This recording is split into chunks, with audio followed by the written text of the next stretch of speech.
बिस्मिल्लाहिर्रहमानिर्रहीम, अस्सलाम वालेकुम, गुड मॉर्निंग, सुबह बखैर। आई होप सो कि आपके सुबह का आगाज़ बहुत अच्छा हुआ होगा। मैं हूं महबी शबीब, सिटी एट 10 में खुश आमदीद। इस उम्मीद और इस दुआ के साथ कि आपके दिन का आगाज़ बेहतरीन हुआ है। और मैं ये समझती हूँ कि दिन का आगाज़ जो है बेहतरीन होना चाहिए और साथ ही साथ पॉजिटिव भी होना चाहिए। सिटी एट 10 में हम डिस्कस करते हैं वो तमाम चीज़ें जो आपके दिन को बेहतर बना रही हैं और तमाम ख़बरें जो कि आपकी ज़िंदगी पर असरात छोड़ती हैं। आज के प्रोग्राम में हम डिस्कस करेंगे कि गर्मियों की छुट्टियों को बढ़ाने का फ़ैसला क्यों किया गया है, आज का मौसम जो है वो कैसा होगा, क्या बारिश होगी या इसी तरह से सफोकेशन जो है ये फैसलाबाद को देखने में मिलेगी। और इसी के साथ साथ किचन में वो अशिया जो हम समझते हैं कि सेहत पे पॉजिटिव असरात डालती हैं, क्या उनके नेगेटिव असरात भी होते हैं, इस पर भी बात करेंगे। और एक बहुत इम्पॉर्टेंट टॉपिक हम समझते हैं कि फ्यूचर जो है ये एक मनी की तरह है, टाइम की तरह है, तो इसमें सेफली इन्वेस्ट करना बहुत ज़्यादा ज़रूरी है। तो क्या है आज के रुझान, क्यों स्टूडेंट जो है वो फॉरेन कंट्रीज़ को ज़्यादा प्रेफरेंस देते हैं और वहाँ पर जॉब अपॉर्चुनिटीज़ क्या हैं, ऐसे तमाम टॉपिक्स जो आपकी ज़िंदगी को कनेक्ट करते हैं हमारे साथ और हम सबको इस सोसाइटी के साथ वो डिस्कस करेंगे। तो सबसे पहले बात करते हैं आज के वेदर के हवाले से, देखते हैं हमारे टूडेज़ वेदर के सेगमेंट।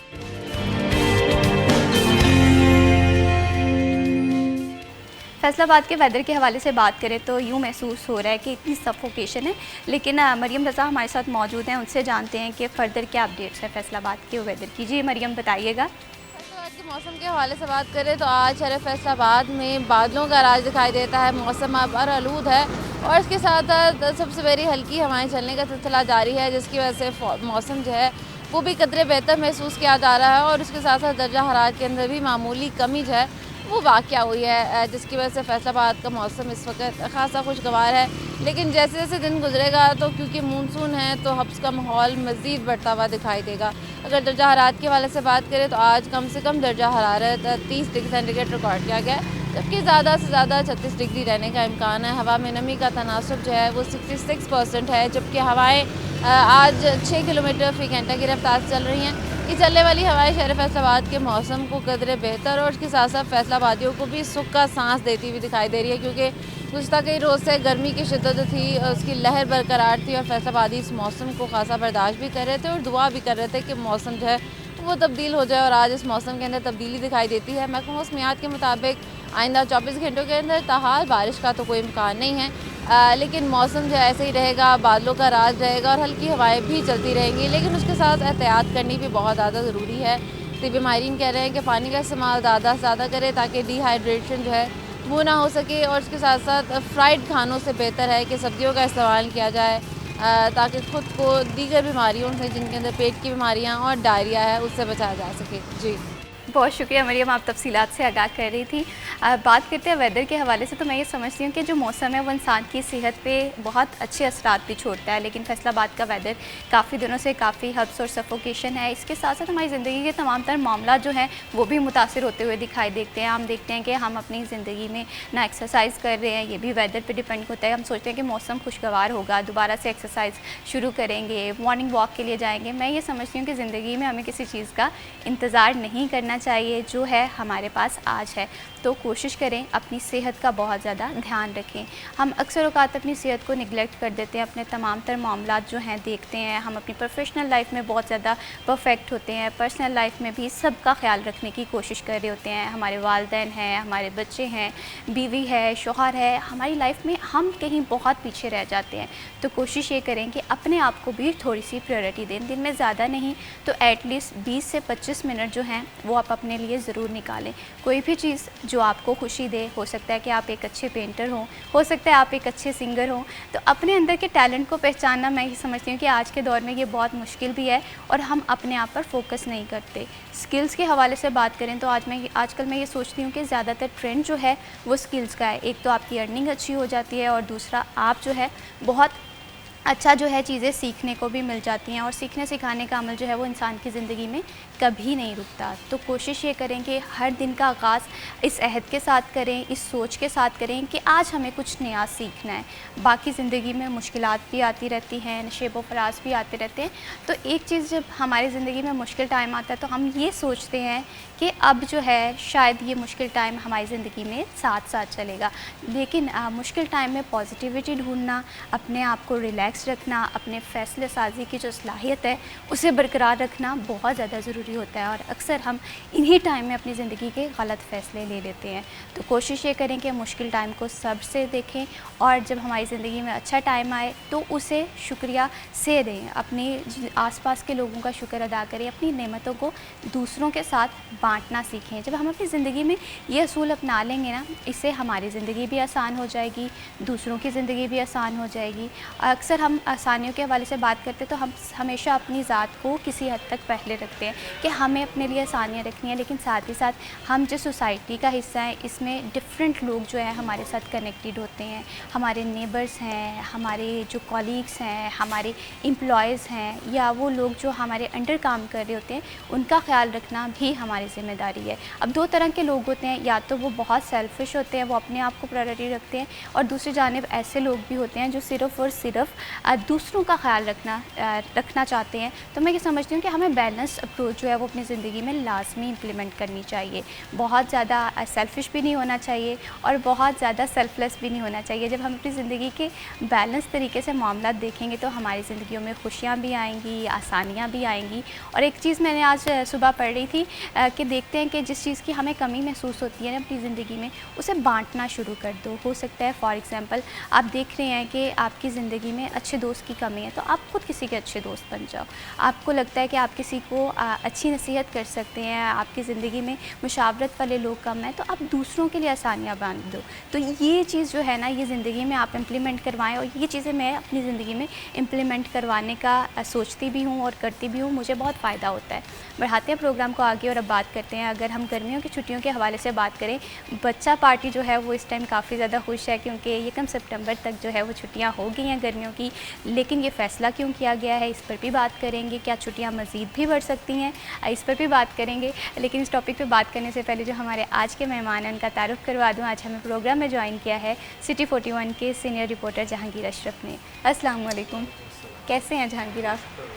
बहुत शुक्रिया जहांगीर, आपने हमारे प्रोग्राम के लिए वक्त निकाला। जहांगीर, मैं आज ना यही सोच रही थी कि हमारे टाइम में ऐसा होता था कि जो छुट्टियां थीं वो भी कम हो जाती थी, लेकिन आजकल के बच्चों की शायद खुशकिस्मती है कि छुट्टियां बढ़ती जा रही हैं। लेकिन इसके पीछे क्या फ़ैसला था? क्या गर्मी ज़्यादा थी, इस वजह से छुट्टियाँ बढ़ा दी गई हैं?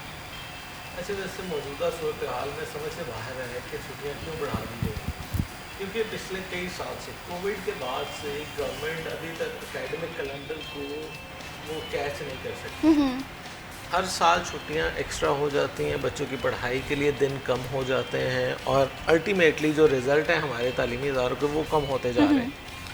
अच्छा, उसका इम्पैक्ट हमें नज़र आ रहा है कि यूनिवर्सिटीज़ में एडमिशन पूरे नहीं हो रहे, क्योंकि ग्रेजुअली बच्चों की पास परसेंटेज के हवाले से, क्वालिटी एजुकेशन के हवाले से और उनकी अंडरस्टैंडिंग के हवाले से मेयार गिरता जा रहा है। नंबर चाहे अच्छे भी हों, जहाँ एंट्री टेस्ट की कदगन लग जाती है वहाँ पर बच्चे ड्रॉप हो जाते हैं। बिल्कुल।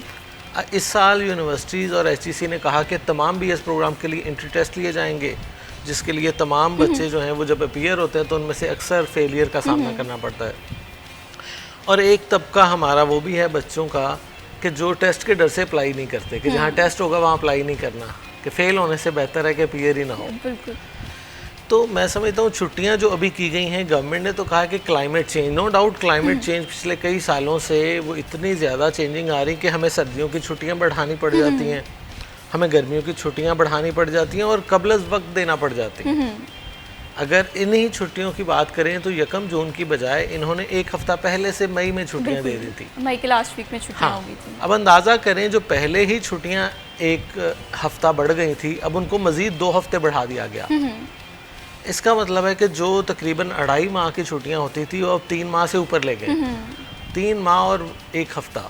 अब छुट्टियां इस वक्त जो हैं वो 3 माह और 1 हफ़्ता हो चुकी हैं। 1 हफ़्ता हो गई। हालांकि पहले 2.5 माह और छुट्टियां, और अगस्त में एग्ज़ाम भी ले लेते थे स्कूल वाले। लेकिन जहांगीर, यहाँ पर यही सवाल होता है कि हम एक तरफ बात करते हैं कि हमारी जो सिलेबस है वो कवर नहीं हो रहा, चीज़ें जो हैं प्रैक्टिकली बच्चों को समझने में मुश्किल आती है, और ऐसे में हम देख रहे हैं कि छुट्टियाँ बढ़ा दी गई हैं। नो डाउट हम इस चीज़ से इनकार नहीं करते कि वेदर जो है वो चेंज हो रहा है, लेकिन ज़रूरत इस अमर की है कि हमें हमारे स्कूल्स को इतना फैसिलिटेट करना चाहिए कि वेदर के असरात उस तरह से हमारी ज़िंदगियों में जो मुतासर ना कर सकें। तो इस चीज़ को आप सिलेबस कवर करने के हवाले से किस तरह से देख रहे हैं? क्या पॉलिसीज़ जो हैं वो इम्प्लीमेंट करवाने की ज़रूरत होगी? टीचर्स किस कदर मुश्किलात का शिकार होंगी अगर स्कूल खुलते हैं उसके बाद? अच्छा, सबसे ज़्यादा तो जो वेदर की बात की जाती है ना, सबसे ज़्यादा जो कंट्रोल इन्वायरमेंट होता है वो इंडोर होता है, किसी स्कूल में या घर में। आपका मकसद तो बच्चे को महफूज रखना है, तो स्कूल में भी बच्चा महफूज है और घर में भी महफूज है। लेकिन जैसे ही आप छुट्टियां दे देते हैं, बच्चा घर से भी बाहर और स्कूल से भी बाहर, तो आपको ग्राउंड्स में, गली मोहल्लों में वो बच्चा नज़र आएगा। और बहुत सारे बच्चे तो नेगेटिव एक्टिविटीज़ में इंगेज हो जाते हैं, और बहुत सारे स्पोर्ट्स में अगर जा रहे हैं, ग्राउंड्स में जा रहे हैं तो अच्छी बात है, लेकिन उसमें आपको ज़्यादा मौसम जो है वो मुतासिर करता है कि अगर आप गर्मियों में मज़ीद धूप में खेलने जा रहे हैं तो वो ख़तरनाक हो सकता है। ठीक है, डिहाइड्रेशन हो सकती है, बच्चों को लो लग सकती है और बाकी मुख्तलिफ जो उनके हो सकते हैं, और खाने पीने में कमी बेशी हो जाए बाहर अगर, तो उनको हैज़ा और इस तरह की और शिकायत हो सकती हैं पेट की।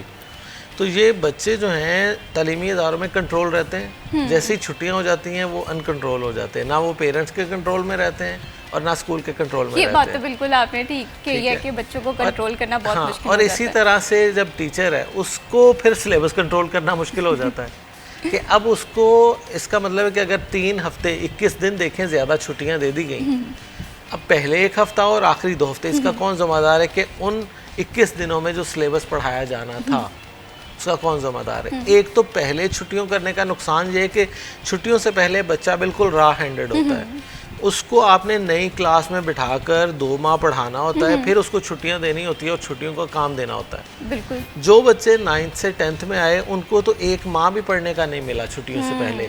अब जिसको बच्चे को टाइम ही नहीं मिला पढ़ने का, उसको छुट्टियां हो गई, उसको अंडरस्टैंडिंग ही नहीं है कि मैंने क्या करना है। ये बात भी तो ज़ेर बहस थी कि अब प्रैक्टिकल्स भी जो हैं वो उस तरह से नहीं लिए जाएंगे जिस तरह से माजी में होता आया था कि भाई सिफारिश हो गई या इस तरह से है। तो अब ये चीज़ प्रैक्टिकल्स पे कितना असर डालेगी? एक तरफ हम इस चीज़ को कह रहे हैं कि क्रिएटिव लर्निंग होनी चाहिए, प्रैक्टिकलिटी जो है वो स्टडी में शामिल होनी चाहिए, और दूसरी जानिब हम देख रहे हैं छुट्टियाँ बढ़ा दी जाती हैं। नो डाउट बच्चे बहुत ज़्यादा खुश होंगे, उन्हें एक गोल्डन अपॉर्चुनिटी भी मिल रही है होमवर्क कंप्लीट करने के लिए। तो अब प्रैक्टिकल्स को भी देखें, स्टडी लाइफ को भी देखें, तो इस चीज़ को आप किस तरह से देखते हैं कि हमारी पॉलिसीज़ जो हैं, हमारी जो प्रैक्टिकलिटी चीज़ें हैं उनके साथ कंबाइन नहीं हो रही होती? अच्छा, एक्चुअली हमारा जो मैट्रिक और इंटर का प्रैक्टिकल है वो बहुत ही यूज़लेस है, मैं समझता हूँ ज़ाती तौर पे, क्योंकि मुझे पता है हम हर साल देखते हैं एग्ज़ाम भी, प्रैक्टिकल भी, और जो तो बच्चे सिफारिशें करवा कर 30 में से 30 नंबर लगवा लेते हैं वो अच्छे नंबर ले लेते हैं। ज़ाहिर बात है उसका अगर 90 मार्क्स, उसको 90 में से 90 मिल गए तो वो एक बड़ा पोर्शन तो अचीव कर गया, यानी कि इन 3 सब्जेक्ट में उसका फेल होना इम्पॉसिबल है। लेकिन जिस बच्चे के पास सिफारिश नहीं है और एग्जामिनर कहे मैं बहुत ही जनाब ईमानदार हूँ, मैंने सबको जो उन्होंने किया इसी के नंबर देने, तो हो सकता है प्रैक्टिकल में किसी को फेल भी कर दे, और अगर ना भी फेल करे तो 12, 14, 15, 16 नंबर देकर उसको इस लेवल पे रखेगा तो पास और फेल एक जैसा बराबर ही होगा कि उसके नंबर अच्छे नहीं होंगे। सही कि उसको दूसरी थ्योरी में मैक्सिमम नंबर लेना होंगे, फिर वो पास होगा। सही, बिल्कुल इसी तरह से स्टडी लाइफ को बैलेंस रखना बहुत ज़्यादा ज़रूरी है। छुट्टियां बढ़ा दी गई हैं, अब वो स्कूल जो छुट्टियों में स्कूल खोलने का फ़ैसला कर रहे हैं या ऐसा सोच रहे हैं, उनके खिलाफ क्या क्या कार्रवाई हो सकती है, इस पर भी बात करेंगे। लेकिन यहाँ पर वक्त हुआ एक छोटी सी ब्रेक का, कहीं मत जाइए, हमारे साथ रहिए। सिटी एट 10 में वंस अगेन खुशामदीद। बात हो रही है समर वेकेशंस के हवाले से, और मैं ये समझती हूँ कि अगर हम समर वेकेशंस को अच्छे से यूटिलाइज़ कर सकते हैं तो ये हमारी ज़िंदगी के सबसे बेहतरीन क्लासरूम हो सकती हैं। हम प्रैक्टिकली भी बहुत कुछ सीख सकते हैं, हम ज़िंदगी के डिफरेंट जो पर्सपेक्टिव हैं उनके हवाले से भी सीख सकते हैं। बस ज़रूरत इस समर की है कि हमने इन छुट्टियों को यूज़फुल बनाना था या बनाना है, क्योंकि अभी भी जो है हमारे पास 1 से 2 वीक हैं, तो वो स्टूडेंट जिनके छुट्टियों का काम जो है वो पेंडिंग है वो इसे यूटिलाइज़ कर सकते हैं। और साथ ही साथ दूसरी जानिब ऐसे स्कूल भी हैं जो कि यकम सितंबर से पहले स्कूल अगर खोलने का फ़ैसला कर रहे हैं या ऐसा सोच रहे हैं, तो उनके लिए क्या क्या कार्रवाई हो सकती है, इस पर जहांगीर अशरफ मैं आपसे ये जानना चाहती हूँ। क्योंकि जाहिर सी बात है स्कूल वालों को भी ये स्ट्रेस होगा, और प्राइवेट स्कूल्स में अक्सर हम ये चीज़ देखते हैं कि फ़ैसला किया जाता है लेकिन उन्हें अपना सिलेबस भी कवर करवाना होता है, कम्पीट करने का जो सिलसिला आप देखते हैं कि प्राइवेट स्कूल्स इस चीज़ को देख रहे होते हैं। तो क्या कार्रवाई हो सकती है अगर यकम सितंबर से पहले स्कूल खुलें? अच्छा, गवर्नमेंट ऐलानात तो कर देती है, लेकिन हमेशा से एजुकेशन में ये गिला शिकवा मौजूद रहता है कि जब भी कोई पॉलिसी या डिसीजन लिया जाता है उसमें स्टेक होल्डर्स को शामिल नहीं किया जाता। अब प्राइवेट सेक्टर जो गवर्नमेंट के, मैं समझता हूँ कि शाना बशाना है और प्राइवेटली बच्चों को हैंडल कर रहा है, क्योंकि गवर्नमेंट के लिए पॉसिबल नहीं है हर जगह पे बच्चों को पढ़ाना, और बहुत बड़ी तादाद ऐसी है जहाँ पर करीब गवर्नमेंट स्कूल नहीं है, तो वहाँ पर प्राइवेट सेक्टर ही वो सेक्टर है जो बच्चों को तालीम दे रहा है। ऐसे में हर फैसले में मैं समझता हूँ जहाँ पर गवर्नमेंट के असाज़ा को शामिल करना चाहिए, वहाँ पर प्राइवेट सेक्टर के असाज़ा को भी शामिल करना चाहिए इन डिसीजंस में। अब चूँकि हालात वाक़यात तो ऐसे नहीं थे कि गर्मियाँ बहुत ज़्यादा हों और बच्चों को मज़ीद छुट्टियाँ दे दी जाएँ, समझ से बाहर है कि वज़ीर तालीम ने क्यों ये फौरी फेसबुक पे एक सेम डे एजुकेशन डिपार्टमेंट कहता है कि छुट्टियां एक्सटेंड नहीं हो रही, सेम डे वज़ीर तालीम एक पोस्ट करते हैं फेसबुक पर अपनी कि छुट्टियां 31 अगस्त तक बढ़ा दी गई। उसके फौरी बाद 1 घंटे के एजुकेशन डिपार्टमेंट जो कि पहले ये कह चुका है कि हमने छुट्टियां नहीं बढ़ाई, वो 1 घंटे के बाद एक नया नोटिफिकेशन जारी करता है, वो कह रहा है छुट्टियां बढ़ गई। तो यहाँ ये वन मैन शो हो रहा है। सोशल मीडिया पे आके जो स्टेटमेंट दे देते हैं ब्लंटली बोर्डली, उस पर मजबूरन महकमा फिर नोटिफिकेशन जारी करता है। अदरवाइज़ उनकी पोस्ट करने तक छुट्टियां नहीं बढ़ रही थी और एजुकेशन डिपार्टमेंट का कोई ज़ेर गौर भी नहीं था ऐसा डिसीजन कि छुट्टियां बढ़ रही हैं, क्योंकि पिछली कुछ बारिशों की वजह से मौसम ठीक हो गया, गर्मी का ज़ोर टूट गया और इतना वो नहीं था कि बच्चों को जनाब स्कूल जाना मुश्किल हो जाएगा। तो ये अचानक सा फैसला और समझ से बालातर है क्यों फैसला किया गया। इवन गवर्नमेंट के कुछ स्कूल इसको क्रिटिसाइज़ कर रहे हैं और प्राइवेट तो हमेशा से ये चाहता है सेक्टर के स्कूल खुलें और बच्चों का सिलेबस जल्द अज जल्द कवर करवाएं। सिलेबस जल्द कवर करवाने का मकसद ये है कि उनको रिवाइज़ किया जाए। अब गवर्नमेंट का कोई स्कूल ऐसा नहीं है जो बच्चों को रिवीजन करवाए, क्योंकि उनसे सिलेबस कवर करवाना ही बहुत मुश्किल होता है। तो जब तक आप सिलेबस कवर करवा कर बच्चों को रिवीजन नहीं करवाएंगे, उनका टेस्ट सेशन नहीं लेंगे, तो वो अच्छे नताइज कैसे देंगे। बिल्कुल इसी तरह से। तो ये मैं समझता हूँ कि नताइज जो हैं उनको बहुत बुरी तरह मुतासर करेगा और इससे यकीनी तौर पर बच्चों का सिलेबस कवर करवाना मुश्किल हो जाएगा। बच्चों से रिवीजन तो क्या, टेस्ट सेशन तो क्या, उनका अगर सिलेबस कवर ही हो जाए तो बड़ी बात होगी। अगर इतनी छुट्टियां, क्योंकि अब दिसंबर में दोबारा सर्दियों की छुट्टियां आनी हैं और ये वज़ीर तालीम को सर्दी भी ज़्यादा लगेगी, तो ये सर्दी ख़ुद को लगेगी और बच्चों के स्कूल बंद कर देंगे। तो ख़ुद तो ये गर्मियों में जाके बाहर वक्त अपना गुजार आते हैं, ठीक है, इन्हें गर्मी सर्दी से कोई इतना फ़र्क नहीं पड़ता। लेकिन हमारे यहाँ क्या होता है कि गैर यकीनी सूरत हाल है, कोई मालूम नहीं कि कब मिनिस्टर साहब कोई फ़ैसला कर दें और महकमा तालीम मजबूरन उस पर इम्प्लीमेंट। लेकिन जहांगीर, एजुकेशन को एक्सपेरिमेंट्स के तौर पर नहीं लेना चाहिए। मैं ये समझती हूँ कि इसमें ऐसी पॉलिसीज़ मरतब कराने की ज़रूरत है जो कि जामिया हो, कम्प्रीहेंसिव हो और पता हो कि अगर ये पॉलिसी आ रही है इसके असरात हमें पॉजिटिव रहेगी, क्योंकि 2 फील्ड्स मैं समझती हूँ कि बहुत ज़रूरी होती हैं, हेल्थ डिपार्टमेंट और एजुकेशन, जिस पर सारे लोगों का इंसार होता है। तो हमारे यहाँ एजुकेशन को लेकर भी पॉलिसीज़ जो हैं वो कंसिस्टेंट नहीं हैं। अच्छा, अब देखिए, ये बहुत पुराने दौर की बात थी। अंग्रेज़ों के दौर में जब गर्मियों में वो यहाँ से चले जाते थे और छुट्टियाँ कर देते थे कि पढ़ाने वाले टीचर ही नहीं अवेलेबल, उस दौर को लेकर आज तक चला जा रहा है। अब हर शहर का टेम्परेचर डिफरेंट होता है, ठीक है। अगर आप कहें कि मरी में भी गर्मियों की छुट्टियाँ हो रही हैं सही, तो कितना अजीब सा लगता है। तो इस तरह से हमारी गवर्नमेंट देखती नहीं है कि गर्मियाँ सर्दियाँ आप मखसूस इलाकों में कर दें उस इलाके के अकॉर्डिंगली। मैं समझता हूँ कि जो डिस्ट्रिक्ट लेवल पर होना चाहिए डिसीजन कि आपने स्कूल को पढ़ाना है या छुट्टियाँ करनी। बहुत सारे, जैसे लाहौर में कुछ डेज़ में लोकल छुट्टी कर दी जाती है, तो लोकल एडमिनिस्ट्रेशन को एम्पावर करना चाहिए कि फैसलाबाद और मरी दोनों पंजाब में हैं, लेकिन दोनों का वेदर एक नहीं है, लेकिन छुट्टियों में मरी जाया जाता है। हाँ। शायद इस वजह से भी छुट्टियाँ हो रही हैं। हमारे यहाँ बहुत ज़्यादा ये छुट्टियाँ एक्सटेंड करना, मैं समझता हूँ ये कोई अच्छा फ़ैसला नहीं है। बच्चे वक्ती तौर पर तो खुश हो जाते हैं, लेकिन उनका, अब देखिए, हर स्टेप में उनको कुछ सिलेबस देने का मकसद ये होता है कि उस एज में, उस क्लास में वो इतना नॉलेज, इतनी अंडरस्टैंडिंग हासिल कर रहे हैं। लेकिन उसमें से अगर आप पिछले कुछ सालों से हमारी कैलकुलेशन ऐसी है कि 150 से ज़्यादा दिन छुट्टियाँ होती हैं पूरे साल में, तो इसका मतलब तकरीबन 50% डेज साल के आप छुट्टियों में गुजार देते हैं और 50% डेज आपको पढ़ाई के लिए मिलते हैं। अब अंदाज़ा करें कि आपने पढ़ना और सिलेबस पूरे साल में डिवाइड किया हुआ है, लेकिन आपने उसमें पढ़ाई करनी है सिर्फ आधा, बिल्कुल इसी तो तरह से। आप कैसे एक्सपेक्ट कर सकते हैं कि हमारे सारे बच्चे गो थ्रू कर लेंगे सिलेबस को और उसको अंडरस्टैंड कर लेंगे और उसको पढ़कर एग्ज़ाम में पास भी हो जाएंगे? तो यही वजह है कि हमारे जब एग्ज़ाम की बारी आती है तो हमारे रिज़ल्ट 50, 60, 70% होते हैं और इसके इर्द गिर्द ही घूमते रहते हैं। 9th में 50, 60 और मैट्रिक में या सेकेंड ईयर में जाके वो 70 से 80 के राउंड अबाउट। तो हमारे बच्चे क्यों 100% तक या 90+ पर नहीं जाते? ओवरऑल पास परसेंटेज की मैं बात कर रहा हूँ। वैसे तो हमारे यहाँ बच्चों के अब 99% भी नंबर आ रहे हैं, लेकिन ओवरऑल की जब हम बात करते हैं तो हमारा रिज़ल्ट इस बार भी 79% था मैट्रिक का।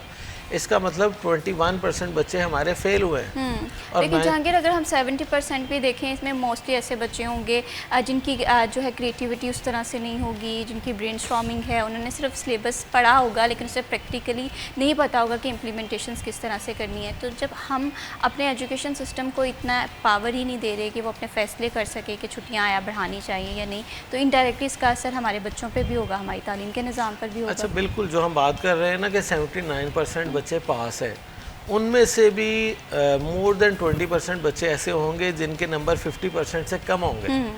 इसका मतलब वो आगे ग्रो करने के चांसेस उनके मज़ीद कम हो गए, क्योंकि सबसे पहली बात 45% से नीचे वालों को तो रेगुलर किसी गवर्नमेंट के कॉलेज में एडमिशन ही नहीं मिलना। इसका मतलब कि हमारे 15% के करीब बच्चे वो हैं जो किसी कॉलेज में एडमिशन नहीं ले सकते। मैट्रिक पास की डिग्री, सनद, रिज़ल्ट कार्ड उनके हाथ में होगा, लेकिन गवर्नमेंट की दूसरी तरफ कंडीशन है 45% से नीचे वाले बच्चे गवर्नमेंट स्कूल में, गवर्नमेंट कॉलेज में एडमिशन नहीं ले सकते, रेगुलर एडमिशन नहीं ले सकते।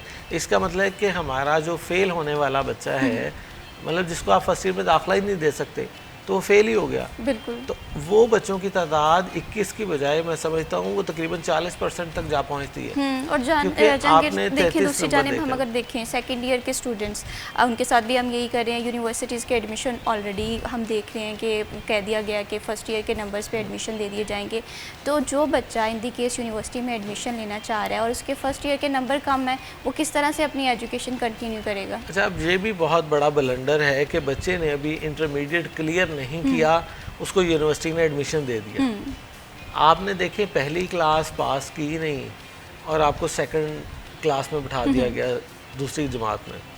तो ये हो रहा है इस वक्त पाकिस्तान में कि बच्चा अभी फर्स्ट ईयर के रिज़ल्ट और सेकंड ईयर के रिज़ल्ट का वेट कर रहा होता है, उतने में तमाम यूनिवर्सिटीज़ अपना एडमिशन क्लोज़ कर देती हैं। रीज़न क्या बनाते हैं जी? हमारा स्केड्यूल डिस्टर्ब हो रहा है, लेट हो रही हैं क्लासेस। उसमें क्या होता है कि फ़र्स्ट ईयर में अगर किसी बच्चे की एक सप्ली आ गई तो वो अप्लाई नहीं कर सकता। फैसलाबाद के गवर्नमेंट के डाटा के मुताबिक 35,000 बच्चा वो है जो सेकंड ईयर के एग्ज़ाम दे चुका है, लेकिन वो किसी यूनिवर्सिटी में एडमिशन नहीं ले सकता। क्योंकि रीज़न ये है कि उनकी बैक एंड पे फर्स्ट ईयर में एक सप्ली मौजूद है। हो सकता है कि एक पेपर किसी बच्चे ने खुद छोड़ दिया हो, बाकी पेपर में उसके नंबर बहुत अच्छे हों, लेकिन हमारी जो गवर्नमेंट कॉलेजेस की पॉलिसीज़ हैं वो उसको अकोमोडेट ही नहीं करते, और वो बच्चा एक साल या ज़ाया करेगा या रिज़ल्ट आने के बाद उसके पास ओनली ऑप्शन बचती है प्राइवेट सेक्टर। अब प्राइवेट सेक्टर की फ़ीसें, एक तो गवर्नमेंट सेक्टर की फ़ीसें ऑलरेडी बहुत ज़्यादा हैं, प्राइवेट सेक्टर की उससे भी 2 गुना ज़्यादा। बिल्कुल इसी तरह से। तो अब जो बच्चा गवर्नमेंट यूनिवर्सिटी में एडमिशन लेना चाहता था उससे आपने मौका छीन लिया, क्योंकि उसके फर्स्ट ईयर में कोई एक आधी सप्ली आ गई। बिल्कुल इसी तरह से। और उसकी वजह से क्या होगा कि वो बच्चा या तो भारी फीसें देगा या वो पढ़ाई छोड़ देगा, और अक्सर हमारे यहाँ पढ़ाई छोड़ देते हैं। बिल्कुल। गवर्नमेंट खुद ये एक्सेप्ट कर रही है कि 13% पिछले साल दाखिले यूनिवर्सिटीज़ में कम हुए, और इस साल का डाटा 30% तक आ रहा है। कि जहांगीर, दूसरी तरफ हम ये भी बातें करते हैं कि हमें हर बच्चे को स्कूल लेकर आना है। इतने बच्चे हैं जो कि अभी जिन्होंने स्कूल का गेट तक नहीं देखा। हमारा अलमिया ये है कि हम एजुकेशन को एम्पावर करना चाहते हैं, एक बड़ा बजट जो है हमने वो भी मुख्तस कर दिया, लेकिन जब पॉलिसीज़ जो है वो बनाने की बात आती है, जब फीडबैक की बात आती है, तो वहाँ पर हम कम्युनिकेशन गैप देखते हैं इदारों में भी और हुकूमत में भी। जो चीज़ के असरात जो है हमारी एजुकेशन इंडस्ट्री है या एजुकेशन फील्ड है, इस पर हम पढ़ते हुए दिखाई देते हैं। हमें पै सालगिरह का इस दिन हमें बहुत ज़्यादा नेक तमन्नाएँ भी मिल रही होती हैं, वेल विशेज़ जो हैं वो भी हमारी ज़िंदगी में लोग जो हैं वो शामिल कर रहे होते हैं। तो आज जो हैं वो मियाँ साद महमूद अपनी सालगिरह मना रहे हैं। तो सबसे पहले देखते हैं ये टीम की जानिब से बर्थडे की ढेरों ढेरों मुबारकबाद। आपकी ज़िंदगी का हर दिन इसी तरह से खुशियों से महकता रहे। गुजारे। आप भी अपने प्यारों को अपनी सालगिरह जो है वो दिखा सकते हैं, विश कर सकते हैं अपने प्यारों को। उसके लिए आपको थोड़ी सी एफर्ट्स करनी पड़ेंगी। आपको स्क्रीन पर एक व्हाट्सअप नंबर हमारा दिया जाएगा, उस पर आप अपनी सालगिरह की डेट, अपना क्लिप अपने नेम के साथ हमें भेजें। आपकी सालगिरह हम शामिल करेंगे सिटी एट 10 के प्रोग्राम में। बढ़ाते हैं प्रोग्राम को आगे, और हम बात कर रहे थे गर्मियों की छुट्टियों को किस तरह से यूज़फुल बनाया जाए। एक जानिब हम देख रहे हैं कि बच्चे जो हैं ये 31 अगस्त तक जो छुट्टियां हुई हैं उसे देखकर काफ़ी ज़्यादा खुश भी हैं, और उन्होंने बड़ी प्लानिंग कर ली है कि हम छुट्टियों को फ़र्दर किस तरह से खेल कूद में गुजारेंगे। दूसरी जानिब वालिदैन हैं वो काफ़ी ज़्यादा परेशान दिखाई दे रहे हैं कि किस तरह से बच्चों को दोबारा से तालीम के साथ कनेक्ट करना है। तो जहांगीर, मैं आपसे ये जानना चाहती हूँ कि बच्चों के पॉइंट ऑफ व्यू से तो बहुत अच्छी बात है, छुट्टियाँ हो गई हैं और भी होनी चाहिए, बच्चे ये कहते हैं। अब इन छुट्टियों को जो रह गई हैं इन्हें किस तरह से यूज़फुल बनाया जा सकता है? अच्छा, जिन बच्चों ने 2-2.5 माह गुजार दिए और अभी तक इनको काराबंद नहीं बनाया तो वो आगे भी नहीं बनाएंगे। अच्छा, रीज़न ये है कि जो बच्चे इस तैयारी में थे कि स्कूल खुलने वाले हैं और दोबारा से उन्होंने काम पकड़ लिया था कि हम काम मुकम्मल करें और होमवर्क जो छुट्टियों का काम दिया गया है वो निपटा लें, तो जैसे ही छुट्टियां एक्सटेंड हुई उन्होंने दोबारा से कापियां बैग वापस रख दिए कि अभी मज़ीद दिन मिल गए हैं। क्योंकि हमारी एक ये बहसियत मजमूई पूरी कौम की ये आदत बन चुकी है कि हम वेरी लास्ट मोमेंट पे ही जाके काम करते हैं। बिल जमा करवाना है हमने बिल्कुल आखिरी तारीख़ों में जब लंबी लाइनें लगी होंगी, ठीक है, वो अलग बात है कि अब मोबाइल ऐप्स भी आ गई हैं, लेकिन हमारे यहाँ मिजाज यही है कि जो लास्ट डेट दी जाती है ना, रश पड़ता है उसी डेट पे। तो फिर कहा जाता है कि जी सिस्टम बैठ गया, लाइनें लंबी लग गई, रश ज़्यादा हो गया, फ़लाँ फ़लाँ फ़लाँ। तो इसी तरह से बच्चों की सूरत हाल है कि बच्चे जो बिल्कुल 15 अगस्त से छुट्टियाँ ख़त्म होकर स्कूल जाने का उसकी तैयारी पकड़ रहे थे, वो दोबारा से सुस्त पड़ गए। जो रूटीन दोबारा से सेट होने जा रही थी वो दोबारा से लेट होना शुरू हो गई है। क्योंकि अब 15 दिन, ये कोई 1-2 दिन की बात नहीं है, 15 दिन बहुत ज़्यादा हैं और दोबारा से बच्चे जो हैं उनकी आदतें मैं समझता हूँ बिगड़ने वाली हैं। अब देखें, जितना टफ पेरेंट के लिए और टीचर के लिए छुट्टियों के बाद बच्चों को रूटीन पर ला कर आना होता है ना, वो मैं समझता हूँ ये फैसला करने वाले नहीं समझ सकते। बिल्कुल इसी तरह ठीक है, उन्होंने तो ऐलान कर दिया जी कि हमने छुट्टियाँ दे दी, तो इससे पेरेंट भी परेशान है, टीचर भी परेशान है।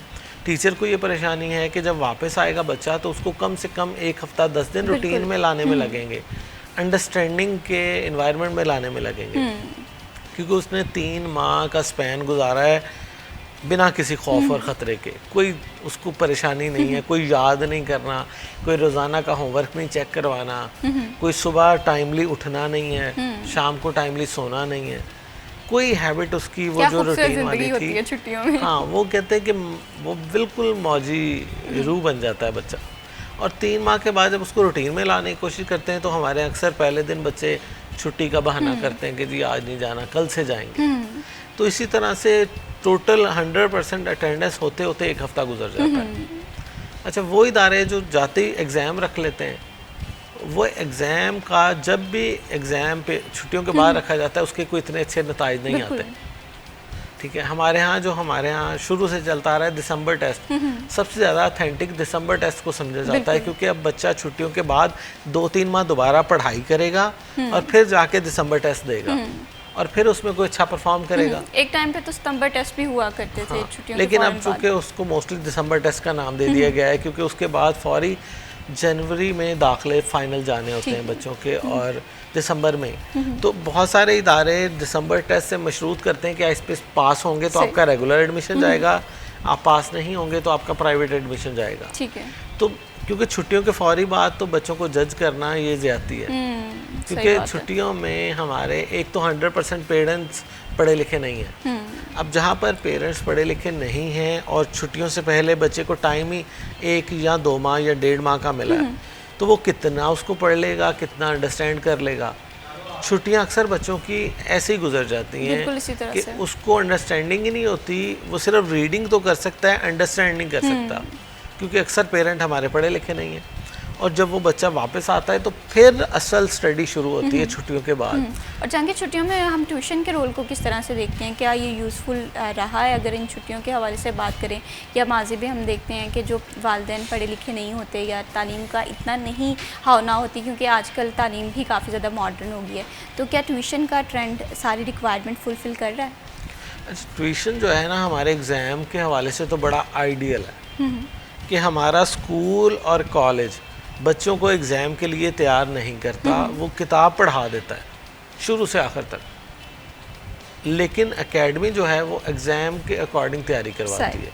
लेकिन इसमें सबसे बड़ा बोझ बढ़ता है पेरेंट्स पे, जो स्कूल की फ़ीस नहीं दे सकते, कॉलेज की फ़ीस नहीं दे सकते, वो एकेडमी की फ़ीस कैसे देंगे। हमारे यहाँ एवरेज 5,000 फ़ीस चल रही है स्कूल की, और एकेडमी की फ़ीस 8 से 10,000 है, तो इसका मतलब वो स्कूल से डबल है। तो जो पेरेंट्स 5,000 मुश्किल दे रहा है और 5,000 देने के बजाय गवर्नमेंट स्कूल में भेज रहा है, वो 10,000 फ़ीस एकेडमी की कैसे देगा। तो हमारे यहाँ एकेडमी कल्चर एक ख़ास तबके के लिए लिमिटेड हो चुका है, और जो पुअर क्लास है और बिलो एवरेज है उनके लिए अपने बच्चों को एकेडमी पढ़ाना एक ख्वाब है। वो उनकी विश तो ज़रूर होती है कि बच्चे को एकेडमी भेजूँ, लेकिन 8 से 10,000 फीस अफोर्ड करना ये पॉसिबल नहीं है। बिल्कुल। अगर किसी के 3 बच्चे हैं तो वो 30-40 हज़ार फीस कहाँ से देगा। लेकिन जहाँ के दूसरी जानिब अब ये एक ट्रेंड के साथ साथ मजबूरी भी बन गया। हम देखते हैं कि स्कूल में कुछ टीचर्स जो हैं वो बहुत अच्छा पढ़ा रहे होते हैं, लेकिन कुछ सब्जेक्ट्स के टीचर उतना ज़्यादा सपोर्टिव नहीं होते, या चीज़ों को बार बार पूछें तो वो उस तरह से रिस्पॉन्स नहीं कर रहे होते। तो ऐसे में फिर बच्चे की मजबूरी हो जाती है कि वो भारी फीसेस दे रहा होता है इन दी टर्म ऑफ ट्यूशन है या टीचर्स को बार बार रिक्वेस्ट करना। तो मैं ये समझती हूँ कि एजुकेशन को आसान होना चाहिए, कॉन्सेप्चुअल होना चाहिए, और टीचर्स को भी इस कदर कोऑपरेटिव होना चाहिए कि बच्चों के साथ ताउन कर सकें। फर्दर भी एजुकेशन के हवाले से बात करेंगे, लेकिन यहाँ पर वक्त हुआ एक छोटी सी ब्रेक का। कहीं मत जाइए, हमारे साथ रहिए। सिटी एट 10 में वंस अगेन खुश आमदीद। गर्मियों की छुट्टियों के हवाले से बात कर रहे थे। समर वेकेशंस जो हैं वो एक यूज़फुल टूल तो हैं, आपको सीखने सिखाने को भी बहुत कुछ मिलता है, लेकिन साथ ही साथ वो स्टूडेंट जो कि एजुकेशन से दूर दूर तक कनेक्ट नहीं रहते, उनके लिए छुट्टियों के बाद वाला जो मरहला है वो काफ़ी ज़्यादा मुश्किल होता है। टीचर्स के लिए भी बहुत सारी चीज़ों को यूज़फुल बनाना काफ़ी ज़्यादा हेक्टिक हो जाता है। तो मैं ये समझती हूँ कि अब जो 2 वीक्स रह गए हैं, वो बच्चे जिन्होंने छुट्टियों का काम नहीं किया हुआ वो अपनी बुक्स खोलें, सैर सपाटे बहुत कर लिया, अब थोड़ा सा रूटीन की तरफ वापस आने के लिए अपना टाइम टेबल जो है उसे मेंटेन कर लें। तो जहांगीर, वालिदैन के रोल को हम किस तरह से देखते हैं? ये सिर्फ एजुकेशन के हवाले से हम बात नहीं कर रहे, बच्चे को सीखने सिखाने कहीं ना कहीं हम एजुकेशन के साथ तो कनेक्ट कर सकते हैं। तो वालिदैन का रोल कैसा रहा इन छुट्टियों में, या कैसा हो सकता है फर्दर जो 2 वीक्स रह गए हैं? अच्छा, वालिदैन पर हमारे यहाँ कोई काम नहीं किया जाता पेरेंटिंग के हवाले से, तो इस हवाले से मैं समझता हूँ प्राइवेट स्कूल्स की, क्योंकि गवर्नमेंट के स्कूल तो शायद ये इनिशिएटिव ना लें, मैं समझता हूँ कि प्राइवेट सेक्टर को इसमें आगे आना होगा, और छुट्टियों से पहले पेरेंटिंग की वर्कशॉप्स करनी चाहिए, उनकी ट्रेनिंग करनी चाहिए कि इन 2 माह, 2.5 माह या 3 माह बच्चों को कैसे लेकर चला जाए। अब देखें, जैसे पहले भी बात हुई कि अक्सर पेरेंट्स हमारे अनपढ़ हैं, और जो पढ़े लिखे हैं अगर वो जॉब करते हैं तो उनके पास टाइम नहीं है, और अगर दोनों पेरेंट्स जॉब कर रहे हैं तो फिर भी इशू है। तो हमारे यहाँ बच्चे को घर में कभी भी वो इन्वायरमेंट लर्निंग का नहीं मिला जो घर में मिलना चाहिए। अक्सर स्कूल्स वालों के ये गिले शिकवे होते हैं कि जनाब हम बच्चे को स्कूल में इंग्लिश सिखाते हैं, घर जाके वो पंजाबी बोल रहा होता है, हम उसको मैनर्स सिखाते हैं, घर जाके वो मैनर्स को फॉलो नहीं करता, फलां फलां फलां।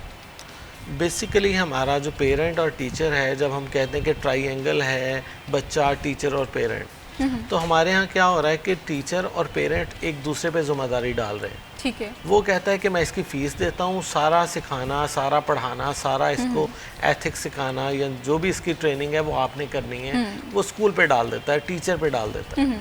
टीचर कहता है कि जी बच्चा मेरे पास आता है 4 घंटे के लिए, 5 घंटे के लिए, बाकी तो सारा दिन आपके पास रहता है, तो आप इसको क्यों नहीं समझाते, आप इसको क्यों नहीं टेकअप करते, आप इसको क्यों नहीं गाइड करते। तो दोनों एक दूसरे पर जिम्मेदारी डालने के बजाय जब उसको म्यूचुअली ये कंसेंसस करें कि हमने मिलके इसको दुरुस्त करना है, ये अहद करें कि बच्चा जब घर में होगा तो हमने इसकी तरबियत करनी है, और जब स्कूल में होगा तो टीचर इसको बेहतर गाइड करेंगे। तो लेकिन हमारे यहाँ इससे उलट हो रहा है, हम एक दूसरे पर वो इल्ज़ाम तराशियाँ कर रहे हैं कि स्कूल कुछ नहीं कर रहा, स्कूल वाला कह रहा है सोसाइटी में इसको बिगाड़ दिया है, इसका उठना बैठना अच्छे लोगों के साथ नहीं है, इसको फोन ने बिगाड़ दिया है, तो लेकिन दोनों रिस्पॉन्सिबल रोल प्ले कोई नहीं कर भी रहा। रिस्पॉन्सिबिलिटी लेने को तैयार नहीं है। पेरेंट्स हमारा रिस्पॉन्सिबिलिटी लेने को तैयार नहीं है, हमारा तालीमी इदारा और टीचर वो कह रहे हैं हम ज़िम्मेदार हैं जी स्कूल की बाउंड्री के, इसके बाहर के हम ज़िम्मेदार नहीं हैं, ठीक है। और पेरेंट ये सोच रहा है कि मैं भारी फीसें क्यों दे रहा हूँ, सारा कुछ तो आपने करना है। तो हमारे यहाँ एक ऐसा खिचड़ी पक चुकी है एजुकेशन सेक्टर में कि कोई समझने को तैयार नहीं है। टीचर्स जो हैं उनको चाहिए कि वो बाकायदा तौर पर पेरेंट्स को गाइड करें कि किस तरह से छुट्टियों में लेकर चलना है बच्चे को, क्योंकि टीचर जो है वो ज़्यादा अवेयर होता है पेरेंट्स से, उसको वो स्टडी से अटैच है, उसको पता है लेटेस्ट ट्रेंड क्या चल रहे हैं। लेकिन अलमिया यह है कि हमारे टीचर को भी नहीं पता कि लेटेस्ट ट्रेंड क्या चल रहे हैं, बच्चों की ज़रूरत क्या है, बच्चों को क्या क्या आपने सजेशंस देनी है। तो हमारे यहाँ एक लिमिटेड जो सिनेरियो है वो बना हुआ है पेरेंट्स की तरफ से भी, टीचर की तरफ से भी, और कोई आउट ऑफ द बॉक्स सोचने को तैयार नहीं है। और हमारे यहाँ अगर एजुकेशन का प्रोसेस देखें या अप्रोच देखें, वही कन्वेंशनल है जो आज से 10 साल पहले यूज़ हो रही होगी, 15 साल बाद जो है आज हम वहीं के वहीं खड़े हैं। तो मॉडर्निज़म हमें एजुकेशन में भी लेकर आना चाहिए, लेकिन इस पर किस तरह से काम आप होता हुआ देख रहे हैं हमारे इदारों में? अच्छा, हमारे यहाँ मैं समझता हूँ कि मोबाइल हर बच्चे के पास है, अगर हर बच्चे के पास नहीं भी है तो घर में ज़रूर है।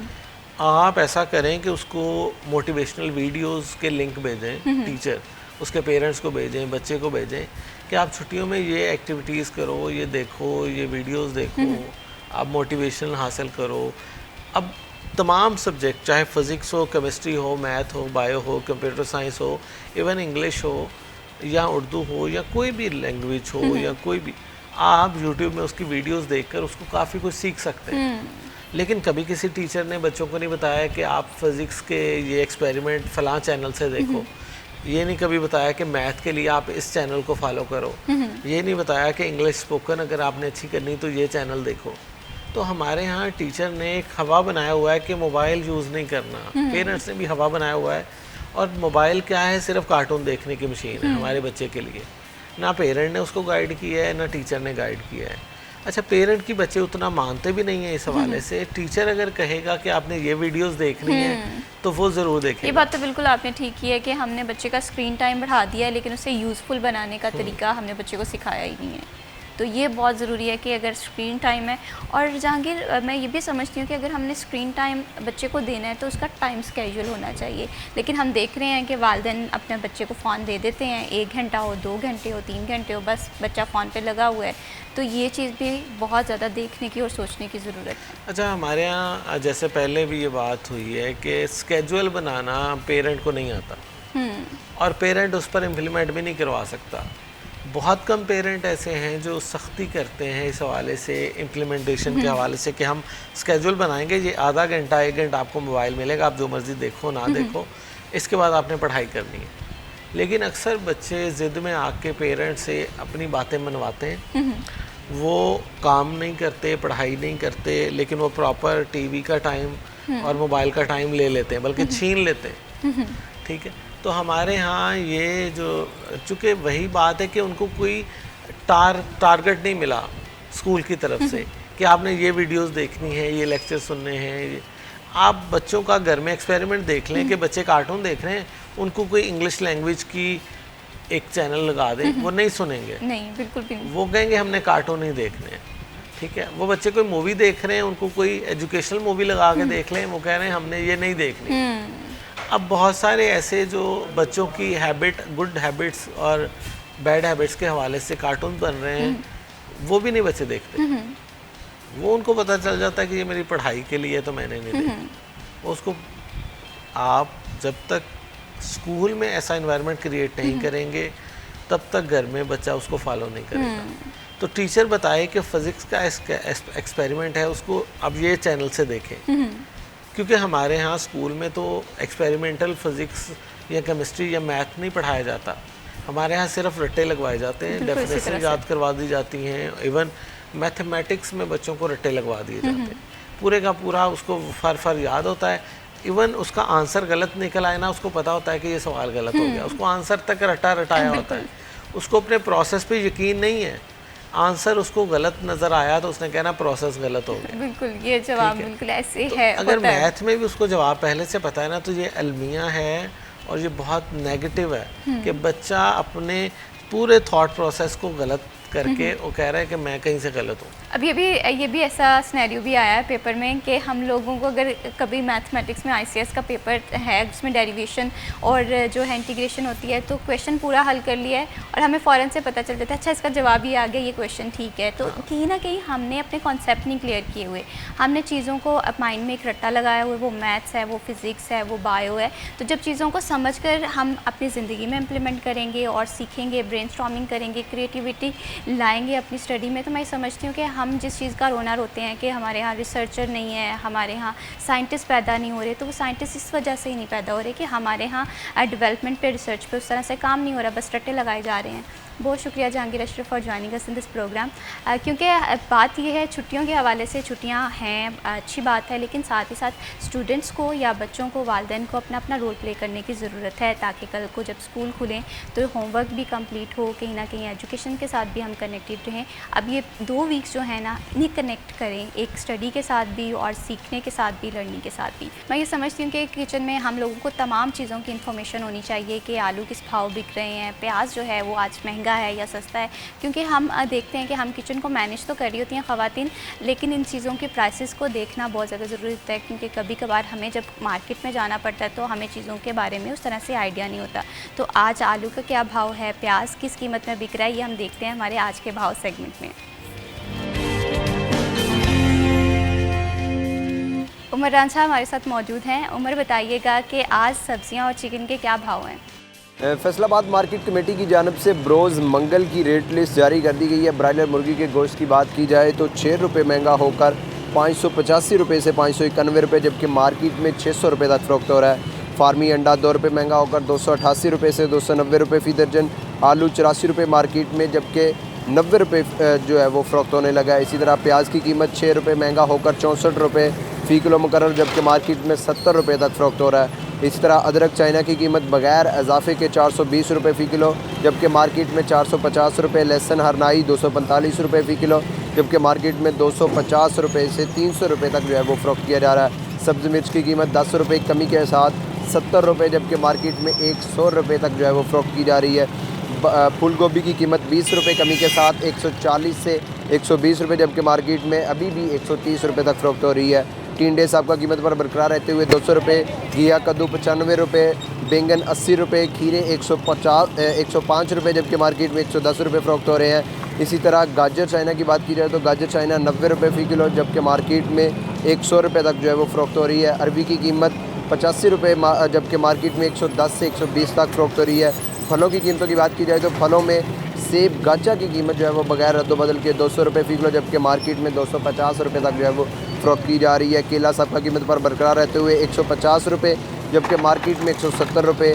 आम चौंसा अव्वल 300 रुपये, जबकि मार्केट में 350 रुपये। अमरूद 90 रुपये, जबकि मार्केट में 200 रुपये। आलू बुखारा की कीमत अपनी साबका कीमत पर जो है वो बरकरार रहते हुए 180 रुपये, जबकि मार्केट में 200 रुपये तक फ़रोख्त हो रही है। इसी तरह खुबानी मोटी की बात की जाए तो खुबानी 260 रुपये, जबकि मार्केट में 300 रुपये तक जो है वो फ़रोख्त की जा रही है। बहुत शुक्रिया उमर, आप तफसीलात से आगाह कर रहे थे। बढ़ाते हैं प्रोग्राम को आगे, और जैसा कि हम बात कर रहे हैं कि किचन जो है वो घर का एक बेहतरीन कोना भी होता है, और हम ख़वातीन का तो ज़्यादातर टाइम जो है वो किचन में गुजर रहा होता है, लेकिन अक्सर औकात हमारी ज़िंदगी में छोटी छोटी सी एमरजेंसीज आ जाती हैं, सेहत को लेकर आ जाती हैं। ऐसे में हमारा जो पहला फोकस ये होता है कि किचन में कौन कौन सी अशिया जो हैं वो यूज़फुल हैं, जैसे अदरक है और ऐसे बेशुमार अशिया हैं जिन्हें हम डिफरेंट एमरजेंसीज़ को यूटिलाइज़ करने के लिए इस्तेमाल कर सकते हैं, बट हमें इंफॉर्मेशन नहीं होती कि किस तरह से इन्हें इस्तेमाल किया जाए, हमारी सेहत पे मुस्बत असरात रखते हैं, क्या ये चीज़ जो है हल्दी है या कोई भी मसाला जात हैं ये नेगेटिव असरात भी छोड़ सकते हैं। तो ये जानना बहुत ज़्यादा ज़रूरी है। इन्हीं टॉपिक पे हम बात करेंगे, सेहत और किचन के हवाले से कौन कौन सी चीज़ें यूज़फुल हैं। लेकिन इन टॉपिक्स पे गुफ्तगू करने से पहले जो हमारे आज के मौजूद मेहमान हैं वो किसी तारुफ़ के मोहताज नहीं है, लेकिन फिर भी कहते हैं कि तारुफ़ जो है वो मैंडेटरी होता है। आज हमें प्रोग्राम में ज्वाइन किया है हकीम मोहम्मद अनवर ख़ान लोधी साहब ने। आप NNC के ऑनर भी हैं, और इसके साथ साथ यहाँ पर हिकमत को लेकर फैसलाबाद के एक बहुत बड़ा नाम है। कोई भी चीज़ मैनेज करनी हो, पेशेंट्स को ट्रीट करना हो, तो सबसे सरफहरिस्त का नाम आता है। अस्सलाम वालेकुम। वालेकुम सलाम। कैसे हैं हकीम साहब? जी अल्हम्दुलिल्लाह, मेरा बेटा आप ठीक है? अल्हम्दुलिल्लाह मैं बिल्कुल ठीक। बहुत शुक्रिया आपने अपनी कीमती वक्त से हमारे प्रोग्राम के लिए वक्त निकाला। हकीम साहब, सबसे पहले तो हम देखते हैं कि किचन जो है एक यूज़फुल हमारे घर का कॉर्नर होता है, लेकिन हमें नहीं पता होता कि किचन में कौन सी चीज़ें जो हैं वो यूज़फुल हैं। फॉर एग्ज़ाम्पल अगर हम बात करें, मौसम अब चेंज हो रहा है तो हम देखते हैं कि गला ख़राब होना शुरू हो गया है, और ऐसे में अमूमन ये चीज़ें हमें फ़ेस करनी पड़ती हैं रात के टाइम में। तो हमारे पास डॉक्टर के पास जाने के लिए हम सोचते हैं कि कोई ऐसा मैनेजमेंट हो कि हम ये चीज़ें जो है मैनेज कर सकें। तो किचन में कौन कौन सी अशिया मौजूद हों जो हम एटलीस्ट जो है थ्रोट क्योर के लिए इस्तेमाल कर सकें? ये आज का बेहतरीन मौजू ही होगा। किचन की तारीफ़ दोबारा मैं सही कर देता हूँ। किचन हमारा एमरजेंसी बॉक्स है, उसमें आपका बहुत कुछ ऐसा है जो आप हल कर सकते हैं, और मुझे उम्मीद है उससे आप शायद मुस्तकिल तौर पे अगर किचन सही इस्तेमाल किया जाए तो आप सेहतमंद रह सकते हैं, दोबारा बीमार होने के चांस ख़त्म हो सकते हैं। अभी आपने कहा गला ख़राब हो तो क्या होना चाहिए? गले ख़राब होने के पीछे ज़्यादातर ओरल हाइजीन मेंटेन ना करना ही होता है, ज़्यादातर ये चांस है। तो बहुत सारी अशिया हैं तिब के अंदर जो सदियों से चलती आ रही हैं, ठीक है, और उनमें ये साबित भी हुआ साइंटिफिक बेसिस पे। अब तो मॉडर्न रिसर्च आ रही है कि आप उसको जहाँ मर्जी अप्लाई करेंगे तो नतीजा एक ही निकलेगा।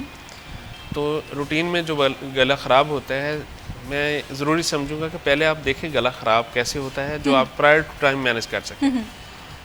जब गला शुरू में ख़राब होता है तो इंसानों को ये फील होता है गले में कुछ बाल सा अटक रहा है, कोई छोटा सा ज़र्रा सा अटक रहा है। ये बिल्कुल प्राइमरी उसका है। जब आप उसे यूँ समझेंगे आप निकाल सकते हैं, इवन एक गर्म पानी का गार्गल करके भी उसे रिमूव कर सकते हैं आप। उस वक्त अगर आप कोई फ़र्स्ट एड ले लें तो आप बड़ी कंडीशन से बच सकते हैं, सेहत को वापस ला सकते हैं। तो जो मेरे मुशाहिदे में है, जो हम अक्सर पेशेंट्स को एट होम रेमेडीज़ तजवीज़ करते हैं, ठीक है, उनमें हल्दी, सौंफ और छोटी इलायची, सही, ये कॉमन सी चीज़ें हैं। इनका हर एक 2 ग्राम लें सही, और इनको 1 कप पानी में डालें, हल्की आंच पे पकाएं। जब वो आधा रह जाए तो चाय की तरह गरम गरम पिएं। 90% चांस है कि प्राइमरी सतह पे गला ख़राब हुआ तो ये सुबह तक ठीक हो जाएगा। सही, इतना इसका इम्पैक्ट है। और मज़ीद उसके लिए होता है, कई दफ़ा गले से निचले हिस्से में इन्फेक्शन हो सकती है, बिल्कुल, लोअर रेस्पिरेटरी में। तो वहाँ पर हमें ऐसी चीज़ों की ज़रूरत होती है जो वोलेटाइल हो, ताकि हमारे सांस के साथ वो अंदर जा सकें। उनमें लौंग सरे फहरिस्त है। ठीक है, अगर आप 5 लौंग पेपर पे रख के क्रश कर लें, ठीक है, और कप में रखें, खोलता हुआ पानी आधा कप डाल दीजिए, ठीक है, उसको कवर करें, 5-4 मिनट में पीने के काबिल हो जाएगा। तो उसे छोटे घूंट भर के पीजिए, और बाकी जो लौंग बचेंगे उनको भी आखिर में चबा के खा लें। सही, इम्कान है कि इसकी ब्रीथिंग के साथ जो उसके वोलेटाइल जाने हैं ना, उससे बहुत अच्छा रिजल्ट मिलेगा। सांस में दुश्वारी आती है वो भी ठीक हो जाएगी। तो ये बेस है उसकी। बिल्कुल इसी तरह से हम देखते हैं मौसम ट्रांजिस्ट करता है तो गला ख़राब जो है ये भी हम देखते हैं। और इसके साथ साथ आपने बताया कि लौंग जो है वो काफ़ी ज़्यादा यूज़फुल है। लेकिन अगर हम ओरल हाइजीन के साथ साथ बात करें दांत के दर्द के हवाले से, तो किचन में मैंने सोचा है कि समझा भी है कि लौंग जो है वो शायद दांत के दर्द के लिए भी ठीक रहती है। क्या ये बात भी ठीक है? ये सदियों से प्रैक्टिस है, आप अच्छी इन्फॉर्मेशन रखते हैं। दांत में जितनी मर्जी पुरानी दर्द हों, कैविटीज़ हों, तो लौंग का तेल सदियों से डेंटिस्ट्री का हिस्सा रहा है। जो पेस्ट बना के आर्जी फीलिंग ली जाती है, उसमें हर हाल में लौंग का तेल होता है। सही, इतना कंपलसरी है कि कोई डेंटिस्ट से फ्री नहीं हो सका। तो किचन में भी आपका लौंग मौजूद है। सही, अगर खुदा न खास्ता कहीं दर्द हो तो लौंग को अपने ही दांतों में ज़ोर से दबाएं कि उसका ऑयल निकल आए। ठीक है, कई दफ़ा ऐसा होता है लौंग पुराने पड़े हुए हैं तो वो ज़रा खुश्क हो जाते हैं, थोड़ी देर उनको मुंह में रखें, 1 मिनट के अंदर 1.5 मिनट के अंदर उनमें सलाइवा चला जाएगा। दबाएंगे तो सलाइवा प्लस ऑयल निकल के वहाँ आपका हल कर देगा। एक ऑप्शन ये है। दूसरा ऑप्शन ये है, कैविटी नुमाया है, आप वहाँ तक एक्सेस कर सकते हैं। साफ़ करें, साफ़ करके लौंग को बारीक करके उसमें भर दें, ऊपर से कवर कर दें।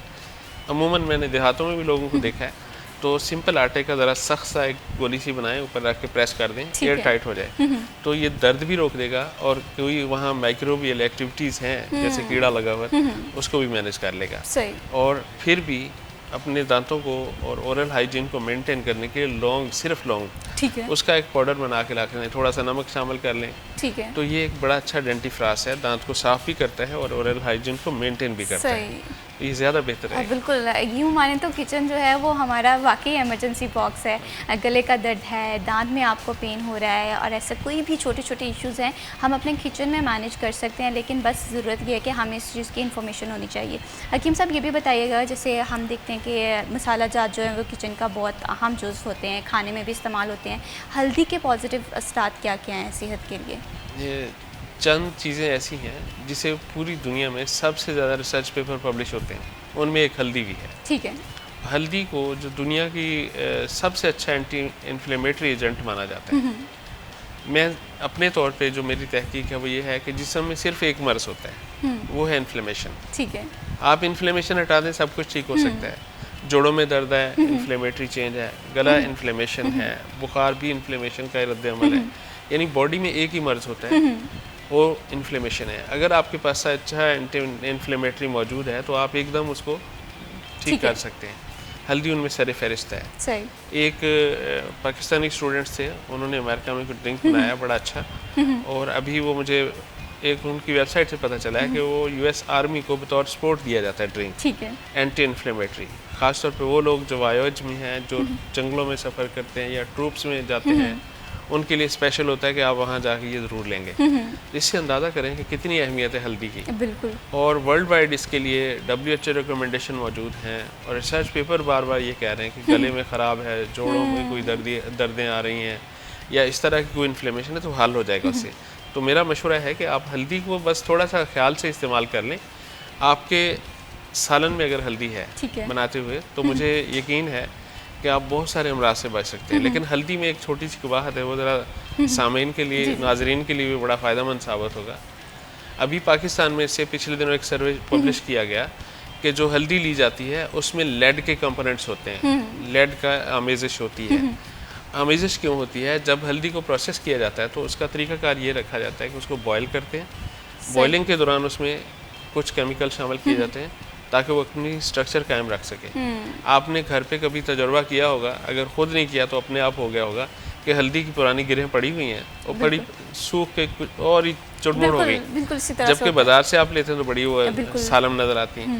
उनके अंदर वही केमिकल्स होते हैं जो उसको फिल कर देते हैं और फिर उसका स्ट्रक्चर ख़राब नहीं होने देते। लेकिन उसके साथ जुल्म ये होता है कि जब उसको आप रखेंगे तो आपको कभी भी हल्दी पीले रंग की घर में नहीं मिलेगी। इसी तरह से वो ब्राउन सा होगा या क्रिम्सन कलर का होगा। जो कि बाजार में मिलेगा तो येलो मिलेगा। उसमें लेड ट्राईऑक्साइड केमिकल है जो उसके ऊपर पेस्ट किया जाता है या मला जाता है या उसको पॉलिश के दौरान करते हैं। ये सेहत के लिए इंतहाई ख़तरनाक है, जोड़ों का दर्द पैदा कर सकता है, इवन किडनी फेलियर में भी उसका रोल हो सकता है। तो कोशिश कीजिए कि हम ऐसी चीज़ें जो हैं नेचुरली खुद प्रोसेस कर लें। बिल्कुल। आप बाज़ार से हल्दी का सीज़न आता है, 2-4 किलो लेके उसको स्लाइस करें। अगर आपके पास छोटा सा कोई ड्रायर है तो ड्रायर में कर लीजिए। लेकिन हकीम साहब, हम तो ये सोचते हैं कि ज़िंदगी में इतना टाइम कहाँ है, तो जो चीज़ आसानी से मिल रही है वो, हाँ, उससे पे गलती भी तो हम भुगत रहे हैं ना।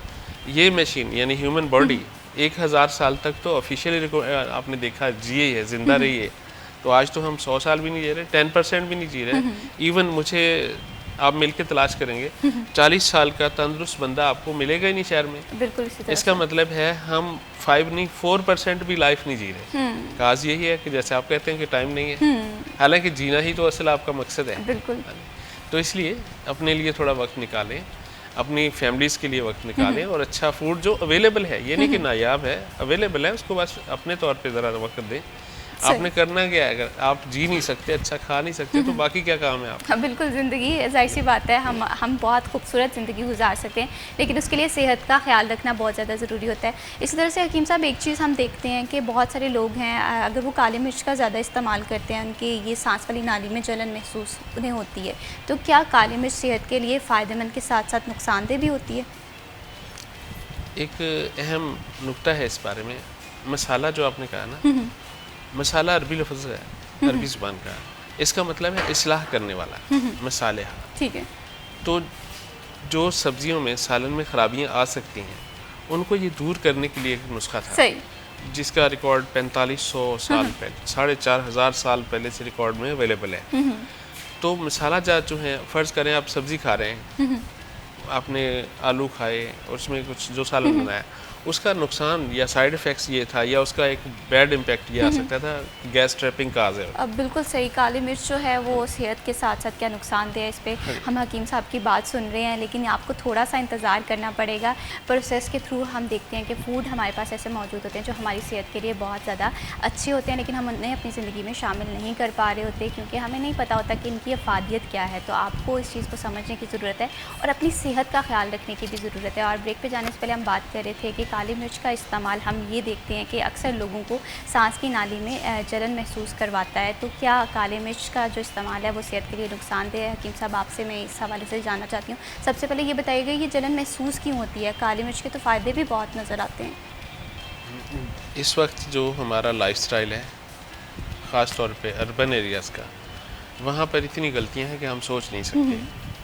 कई लोग तो ऐसे खाना खाएंगे और फिर 5 किलोमीटर चलेंगे, ये बिल्कुल गलत है। ठीक है। इससे आपको जो बॉडी रेस्ट मांगती है कि आपका खाना अपनी जगह पे जाना चाहिए, वो पॉसिबल ही नहीं। मोमेंट की वजह से उसको ग्रिप ऑन नहीं कर सकता वो। दूसरा, कुछ लोग ऐसे हैं जो खाते हैं और उधर ही लेट जाते हैं। ये सारा डिस्पेप्सिया, सीने की जलन, रिगुर्जिटेशन, इस तरह की कंडीशनों में लेके जा सकते हैं। ठीक है। सीने की जलन आप देखते हैं हर रोज़ लोग सब्ज़ मिर्चें खाते हैं, सुर्ख मिर्चें खाते हैं, सोडा जो नीचे गिराएं तो उबाल देता है वो भी हम पीते हैं, कुछ नहीं होता। लेकिन जलन शुरू होती है। 98% एक ही उसकी काज है कि आप लिक्विड्स अपनी ज़रूरत से ज़्यादा ले रहे हैं। ठीक है। अगर आप खाली पेट बार बार पानी लेंगे तो ये चांस और ज़्यादा बढ़ जाएंगे सीने में जलन के। तो अगर मैं कहूँ कि 98% लोगों में बिला वजह पानी पीने से सीने की जलन आती है तो ये सही होगा। सही। तजुर्बा करके देखिए आप, सिर्फ 3 दिन ठीक है। आप अननेसेसरीली पानी ना लें। ठीक है। बंद नहीं करने का कह रहा, अननेसेसरीली पानी ना लें। 3 दिन के अंदर 40-50% नीचे आ जाएगा ये। तो ऐसी हालत में, जैसे अभी आपने कहा कि मिर्चें लेने से जलन महसूस होगी, असूलन मिर्च हर हाल में एक बहुत अच्छा कार्बोनेटिव कंपाउंड है, नेचुरल है। इसको ऐसा करना नहीं चाहिए। अगर कर रहा है तो इसका मतलब ये है कि मैदे में कुछ कंडीशन ऐसी आ चुकी है। थोड़ा सा उसको सेगमेंटाइज करना चाहता हूँ। एक हिस्सा है कि आपके सीने में सिंपल जलन हो रही है, आप केयरलेस रहे। उसके बाद इन्फ्लेमेटरी चेंज आनी है, जो आपकी म्यूका लेयर है ना, उसमें इन्फ्लेमेशन आनी है, तब एक छोटा सा दर्द भी कभी हो सकता है। पेशेंट आके ये बताते हैं मुझे बोझ महसूस होता है, यहाँ कुछ अटका हुआ है, गले से चीज़ नहीं नीचे उतरती, इस तरह के अल्फाज होते हैं। इसका मतलब है वहाँ इन्फ्लेमेशन आ चुकी। अगर यहाँ पे आपने ख्याल नहीं किया तो तीसरी स्टेज शुरू होगी कि आपकी म्यूका लेयर डैमेज हो जाएगी। सही। यहाँ पर आप जो भी कोई चीज़ लेंगे, जैसे काली मिर्च हो, सुर्ख मिर्च हो या कुछ भी, तो वो जलन भी पैदा कर सकता है और दर्द भी पैदा कर सकता है। अक्सर लोगों में सामने दर्द भी तो होता है, लेकिन बिल्कुल दरमियान में कंधों के वहाँ भी दर्द आता है। इसका मतलब है पेशेंट है, उसको सिर्फ मिर्च का ही नहीं बल्कि अपनी सेहत का ख्याल रखना चाहिए। लेकिन मिर्च जो है बहुत कम चांस है कि ऐसी जलन पैदा करे जब तक के अंदर कोई मर्जियाती हालत ना हो। मतलब सेहत के लिए अच्छी है अगर हम मजमूई तौर पे। सही। गरम मसाला जो है, अगर उसको बहुत गर्म ना कर दिया गया, यानी उसमें जायफल डाल दिया, जावित्री डाल दी, बहुत गर्म ना कर दिया, फिर कुछ नहीं कहेगा। सही। तो मैं जिक्र करना चाहूँगा, नाजरीन के लिए भी फ़ायदेमंद साबित होगा। चूँकि मसाला जात जो है ये इंडियन ट्रेंड है, यानी हमारा बर्रे सगीर का ट्रेंड है, दूसरी दुनिया को बाद में पता चला है। बिल्कुल। तो जो हमारे पास हिस्टोरिकल रिकॉर्ड्स हैं कि मसाला कब शुरू हुआ, जो फार्मूलेटेड मसाला जाते हैं उनको तकरीबन 4500 साल पहले का रिकॉर्ड अवेलेबल है। ठीक है। और जो 4500 साल पहले एक कम्बिनेशन दिया गया जिसे हम गरम मसाला बाद में कहते हैं, उसमें टोटल कंटेंट्स हैं, काली मिर्च है, लौंग है, दालचीनी और बड़ी इलायची। ये चारों चीज़ें फ़र्ज़ कर लें 100 ग्राम है, तो इन सब का वज़न 400 ग्राम, इन सब के बराबर, यानी 400 ग्राम सफ़ेद ज़ीरा। ठीक है। ये कम्बिनेशन है जिसके खाने पर कभी आपको कोई जलन, कभी कोई ब्लड प्रेशर हाई होना, कभी डिस्पेप्सिया, ये नहीं हो सकता। सही। ये सिंपल कम्बिनेशन है। इसके अलावा कुछ इसमें शामिल ना करें, ये गरम मसाला कहलाता है। सही। बिल्कुल। बात फिर वहीं पर आ जाती है कि इंसान जो अपनी ज़िंदगी में ये तमाम तर मसाले हम मार्केट से बने बनाए देते हैं और हम इसमें क्वांटिटी भी नहीं चेक करते कि उसमें काली मिर्च की क्वांटिटी कितनी है, ज़ीरा जो है उसकी क्वांटिटी कितनी है, और इनडायरेक्टली जो असर है वो हमारी सेहत पे होता है और हम बीमार हो जाते हैं। तो हकीम साहब, यहाँ पर एक और चीज़ मैं पता करना चाहती हूँ आपसे कि हमारी मॉर्निंग रूटीन जो होती है, चाय हम सुबह उठते हैं सबसे पहले चाय पीते हैं, कॉफ़ी पीते हैं, तो क्या चाय जो है वो इंसान की सेहत के लिए बेहतर है अगर हम इससे पीते हैं, या ये इंसान की ज़िंदगी पे नेगेटिव असर डालती है? देखिए, चाय को बर्रे सगीर में एज एडिक्शन इंड्यूस किया गया पाकिस्तान बनने से पहले। तो आज तक वो एडिक्शन ही है। लोग उसके बगैर रह नहीं सकते। मैंने स्ट्रॉन्ग चाय पीनी है, मैंने ड्राइवरों वाली चाय पीनी है, तो ये सारा कुछ एडिक्शन है। लेकिन अगर आप चाय के हवाले से सोच रहे हैं तो चाय सेहत के लिए अच्छी हो सकती है, बशर्ते कि उसकी रेसिपी अच्छी हो। आप ब्लैक डस्ट टी इस्तेमाल कर रहे हैं, ठीक है, तो कभी भी सेहत के लिए नहीं अच्छी होगी, क्योंकि कोई भी चाय ऐसी डस्ट टी जिसे कहते हैं वो ओरिजिनल टी है ही नहीं है। उसमें केमिकल शामिल हैं जो आपके टेस्ट के लिए, आपको सूदिंग के लिए, कलर के लिए, खुशबू के लिए ऐड किए जाते हैं। एक चाय है वो टी कलर है, एक पिंक कलर है, एक यानी ये सब अपने रंग ऐड किए। सो ऐसी चाय सारी की सारी जिस्म के लिए ख़तरनाक है, ठीक है, लिवर को डैमेज करती हैं, किडनी को ओवरलोड कर सकती हैं, हज़म की खराबी तो यकीनी आनी है। जो सदियों से जो टी है ये ट्रेडिशन है बेसिकली चाइना का, स्टार्ट फ्रॉम चाइना। वहाँ पर जो देखें सिंपल चाय इस्तेमाल करें। पाकिस्तान में लकीली हज़ारा का इलाका ऊपर वाले वहाँ पे बहुत अच्छी चाय बनती है, और मज़े की बात है वो ऑर्गेनिक है, यानी किसी जगह उसका कोई पेस्टिसाइड वीडिसाइड इस्तेमाल ही नहीं होता। अपनी नेचुरल चाय लें। बनाने का तरीका जो मेरे इल्म में है या मेरे लोगों ने पसंद किया, सिंपल दालचीनी लें, पानी में डाल के उसका रंग निकालें और चाय के सालम पत्ते वो डाल दें और उसको स्टीम होने दें, उसको छान कर पिए। दुनिया की सबसे अच्छी चाय, अच्छा जायका मिलेगा और ये जहन के लिए बड़ी अच्छी तासीर रखती है। तो ये इख्तियार करें। जो कॉमन डस्ट टी है उसमें फिर दूध मिला देंगे तो और ख़तरा होगा, और फिर अगर दूध जाली है तो फिर तो मैं कुछ नहीं कह सकता। बिल्कुल, हम ज़्यादातर प्रेफर करते हैं पाउडर मिल्क है वो ऐड कर देते हैं, वो भी मैंने सुना है कि सेहत के लिए काफ़ी ज़्यादा मुस्रिद सेहत होता है। इसके साथ साथ अगर हम किचन के थ्रू अशिया देख रहे हैं कि जो हमारे पास हो, जो हम एमरजेंसी में अपने आप को जो है वो फैसिलिटेट कर सके, तो मैं ये समझती हूँ कि हाई ब्लड प्रेशर या लो ब्लड प्रेशर भी एक ऐसा इशू है जिसे हमें फ़ौरन से घर में मेंटेन करना चाहिए, ताकि एटलीस्ट हमारे पास डॉक्टर के पास जाने का टाइम हो। तो इस इशू को हम किस तरह से किचन आइटम्स के थ्रू मेंटेन कर सकते हैं या इतना टाइम दे सकते हैं कि हमारे पास डॉक्टर के पास पहुंचने का टाइम बच जाए? ब्लड प्रेशर के हवाले से सबसे पहले तो ये जहन में रखना चाहिए कि अगर ये बाकायदा मर्ज़ है और आपके इल्म में है तो आप कोशिश कीजिए कि सेल्फ मेडिकेशन पे ना जाएं, लेकिन एमरजेंसी जैसे अभी आपने कहा कि हम सिर्फ एमरजेंसी पे जब आप अपने नुक्ते पे पहुँचे जहाँ से आपको हेल्प मिल सकती है वहाँ जाने से पहले क्या करना है, मेरा ख्याल आप यही चाहते हैं। दो चीज़ें मेरे मुशाहिदे में, हमने उसको हज़ारों पेशेंट्स पे हमेशा देखा और रिजल्टेंट है वो। उसमें एक है गुलाब का अर्क 10 चम्मच और सिरका 2 चम्मच, ठीक है, और चंद टुकड़े बर्फ़ के डालें, स्टिर करें, अच्छा ठंडा हो जाए तो इसे छोटे घूंट भर के पिएँ, ठीक है। यानी जो लिक्विड है वो आपके ज़ुबान के नीचे जाएगा, जो हाइपोग्लोसल रूट है आपका ज़ुबान के नीचे वाला खून का रास्ता है, उसमें बहुत इम्पैक्ट रखता है। आलमोस्ट 2 से 3 मिनट में ब्लड प्रेशर नीचे आ जाता है, ठीक है। और ये अगर मैं कहूँ कि मैंने इसको हज़ारों मरीज़ों पे तजुर्बा किया और सही साबित हुआ तो ये मौसर है। सही।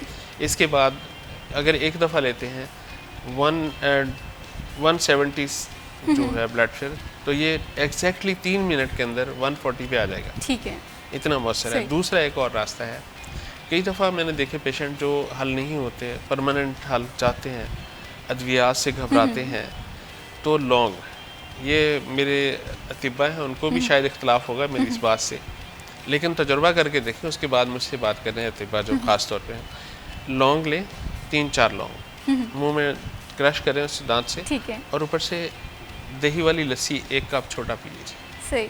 ये फ़ौरन हल करने वाला नहीं है, ये जो हजम की खराबी की वजह से ब्लड प्रेशर शूट होता है ना, उसको मुस्तकिल ठीक कर सकते हैं। बिल्कुल, इससे ब्लड प्रेशर अगर हाई हो जाए तो इंसान की सेहत जो है या इंसान की ज़िंदगी से भी ख़तरा हो सकता है। तो अपनी जो चीज़ें हैं डॉक्टर को प्रॉपर्ली चेकअप करवाएं, लेकिन जो हम मैंडेटरी चीज़ें कर सकते हैं या एमरजेंसी को थोड़ी देर के लिए किचन के आइटम्स के थ्रू मैनेज कर सकते हैं तो वो लाजमी करें, क्योंकि किचन हमारे घर का एक एमरजेंसी बॉक्स भी है। बहुत शुक्रिया हकीम मोहम्मद अनवर ख़ान लोधी साहब, आपने हमारे प्रोग्राम को वक्त दिया, और आई होप सो कि हमारा ये जो सेगमेंट है हमारे नाज़रीन के लिए भी काफ़ी ज़्यादा इन्फॉर्मेटिव रहा होगा। और जो चीज़ें हम अगर कभी भी इन्वेस्टमेंट का प्लान किया जाता है तो या तो प्रॉपर्टी में इन्वेस्ट किया जाता है या गोल्ड के हवाले से इसमें इन्वेस्टमेंट करने का सोचा जाता है। तो यही बात ये है कि शादियों का प्रोग्राम हो, कोई भी सिलसिला हो, गोल्ड को हम लाजमी अपनी ज़िंदगी का अहम जुज़ समझते हैं। तो आज गोल्ड मार्केट में क्या प्राइसेस चल रही हैं इस हवाले से भी हम आपको आगाह करते चलें। आज जो है गोल्ड प्राइसेस 1 तोला की जो है वो 3,60,000 800 रुपये है। और इसी तरह से 10 ग्राम के हवाले से बात करें तो 3,09,333 रुपये जो है 10 ग्राम की कीमत जो है ये मार्केट में फ़रोख्त की जा रही है गोल्ड के हवाले से। तो हम ये देख रहे हैं कि पिछले अगर पूरे वीक को हम एनालाइज़ करें तो स्टेबल प्राइस नहीं है, कभी तो बहुत ज़्यादा हाई प्राइसेस हो रही हैं और लो में अगर बात करें तो ज़्यादा से ज़्यादा 200-300 इतनी कम जो है वो सोने की कीमत गिर रही है। तो अभी भी गोल्ड जो है वो सेफ़ इन्वेस्टमेंट है, लेकिन फिर भी जब भी आप इन्वेस्ट करें तो बड़ा सोच समझ कर करें, क्योंकि ज़िंदगी में हमारी जो डिसीजन है वो हमारी ज़िंदगी को बहुत सारी चीज़ों में आसानियाँ भी लेकर आते हैं, चैलेंजेस भी जो है हमारी ज़िंदगी में आते हैं। बढ़ाते हैं प्रोग्राम को आगे और अब बात करते हैं ख़ास तौर पे उन लोगों के हवाले से जो कि फ़्यूचर को एक इन्वेस्टमेंट समझते हैं, ख़्वाह वो अपने ख्वाबों को पूरा करने के हवाले से हो, ख़्वाह वो स्टडी अब्रॉड के हवाले से हो। ऑस्ट्रेलिया के हवाले से क्या मिथ पाई जाती हैं कि आजकल ऑस्ट्रेलिया का जो वीज़ा रेशो है वो काफ़ी ज़्यादा लो जा रहा है। यूरोप में अपॉर्चुनिटीज़ क्या हैं स्कॉलरशिप्स के हवाले से, और वीज़ा अप्लाई करते हुए कौन कौन सी हम गलतियाँ करते हैं, ये वो तमाम तर बातें हैं जो हमें वीज़ा अप्लाई करने से पहले पता होनी चाहिए, या जब भी हम स्टडी अब्रॉड के लिए सोचते हैं जाने का, तमाम चीज़ें हमें रिसर्च जो है वो फिंगर टिप्स पे होनी चाहिए। इन टॉपिक्स पे हम बात करेंगे, लेकिन टॉपिक्स पे बात करने से पहले जो हमारे आज के ख़ास मेहमान हैं उनका तारुफ़ करवा दूँ। आज हमें प्रोग्राम में ज्वाइन किया है मुनीबुर रहमान ने, माहिर तालीम हैं और स्टडी कंसल्टेंट हैं। अस्सलाम वालेकुम सर, कैसे हैं आप? जी अल्हम्दुलिल्लाह बेहतरीन। बहुत शुक्रिया, आपने अपनी कीमती वक्त से हमारे लिए वक्त निकाला। और इन्हीं के साथ हमें ज्वाइन किया है काशिफ मंजूर साहब ने, माहिर तालीम है। अस्सलाम वालेकुम। जी वालेकुम सलाम। कैसे हैं काशिफ साहब? अल्हम्दुलिल्लाह, आप सुनाइए कैसे? अल्हम्दुलिल्लाह मैं बिल्कुल ठीक। बहुत शुक्रिया काशिफ साहब, आपने हमारे प्रोग्राम को वक्त दिया। सबसे पहले मैं मुनीबुर रहमान साहब आपसे गुफ्तगू का आगाज़ करूँगी। सबसे पहले ऑस्ट्रेलिया पे बात करते हैं, क्योंकि बहुत सारे स्टूडेंट्स हैं, इनका ये रुझान है कि ऑस्ट्रेलिया में तालीम हासिल की जाए, वहाँ पर अपॉर्चुनिटीज़ ज़्यादा है। लेकिन एक चीज़ जो है वो बच्चे को ऑस्ट्रेलिया जाने से रोक देती है, वो ये है कि ऑस्ट्रेलिया जो है ऑटो रिफ्यूज़ल पे है। क्या ये बात सच है? बिल्कुल, ये अगर देखा जाए तो आज से 6 महीने 8 महीने या जब ये स्टार्ट हुआ था, सिर्फ ऑस्ट्रेलिया नहीं डिफरेंट कंट्रीज़ में हम ऑटो रिफ्यूज़ल पे लगे हुए थे। और लेकिन आहिस्ता आहिस्ता चीज़ें सेटल डाउन होना शुरू हो गई हैं। आफ्टर कोविड जो है आपको पता है मार्केट में प्रॉब्लम्स थी, एकदम से बहुत ज़्यादा लोगों ने जाना शुरू किया वहाँ पे। उसमें वो प्रॉपर चेक्स नहीं लग सके, प्रॉपर वो एक सिस्टम में कुछ प्रॉब्लम्स थी जिनकी वजह से कुछ गुजर के लोग उसमें से उस प्रोसेस में वो प्रॉपर नहीं हो सका, चीज़ों को मॉनिटर नहीं कर सके या वो चीज़ें गुजर गई। तो उसके बाद जब वो एकदम से काफ़ी वहाँ पे हुआ लोगों का और काफ़ी केसेस वहाँ पे देखे गए जो नॉन जेन्युइन थे, तो उसके बाद ये काफ़ी सख्त किस्म के चेक लगे। फिर उसके बाद आपको पता है कि जितनी भी ये जो डेवलप कंट्रीज़ हैं ये अपने सिटीज़ को डिज़ाइन करते हैं एक पर्टिकुलर नंबर ऑफ़ पीपल के लिए। इसी तरह इनकी यूनिवर्सिटीज़ जो होती हैं वो एक सेट होती हैं कि इतने कैपेसिटी है, सिटीज़ में इतनी कैपेसिटी है, इंडस्ट्रीज़ में इतनी कैपेसिटी है, और इवन सुपरमार्केट में इतनी कैपेसिटी है कि वो लोगों को अकोमोडेट कर सकते हैं। मगर जब वो एक बहुत ज़्यादा मतलब वहाँ पे रश हुआ तो फिर उन्होंने अपने सिस्टम्स को जो है वो टाइट करना शुरू किया। उसके बाद चीज़ें ये है कि हमारे काफ़ी डॉक्यूमेंट्स ऐसे थे कि जो जैसे स्टेटमेंट्स होती हैं वो डिफरेंट स्टेटमेंट बनाते हैं, इसी तरीके से कुछ एजुकेशन डॉक्यूमेंट्स थे कि वो जो प्रॉपर नहीं थे वो गुजर गए उसमें से। वो बाद में जब चीज़ें बनती हैं, जाहिर सी बात है ये चीज़ें रहती नहीं हैं, होता है बाद में चीज़ें सेटल डाउन हो जाती हैं। तो लेकिन आहिस्ता आहिस्ता क्योंकि उनकी इसी पे रिलाई कर रही होती है, इकॉनमी इवन रिलाई कर रही होती है, तो उन्होंने अपने सिस्टम को थोड़ा सा स्ट्रॉन्ग किया और अब प्रोसेस होना शुरू हो गए हैं। सही, अब वो ऑटो रिफ्यूज़ल पे नहीं है। नहीं ऑटो रिफ्यूज़ल पे नहीं है। और तब भी ऑटो रिफ्यूज़ल वो एक मेथ बन गई थी, अदरवाइज़ वो ऑटो रिफ्यूज़ल नहीं था, तब भी चेक्स अब थे।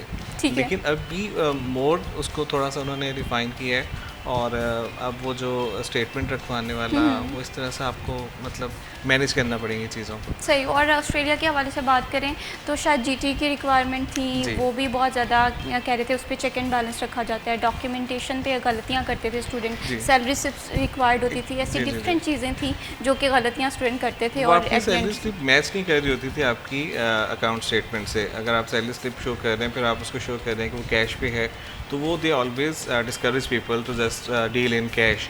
सो वो ये चाहते हैं कि आपके जितनी भी सैलरीज हैं ये आपके अकाउंट में शो होना चाहिए, प्लस आपके जो FPR में जो आप सबमिट करवा रहे हो अपने डॉक्यूमेंट्स, उसमें वो सब शो होना चाहिए।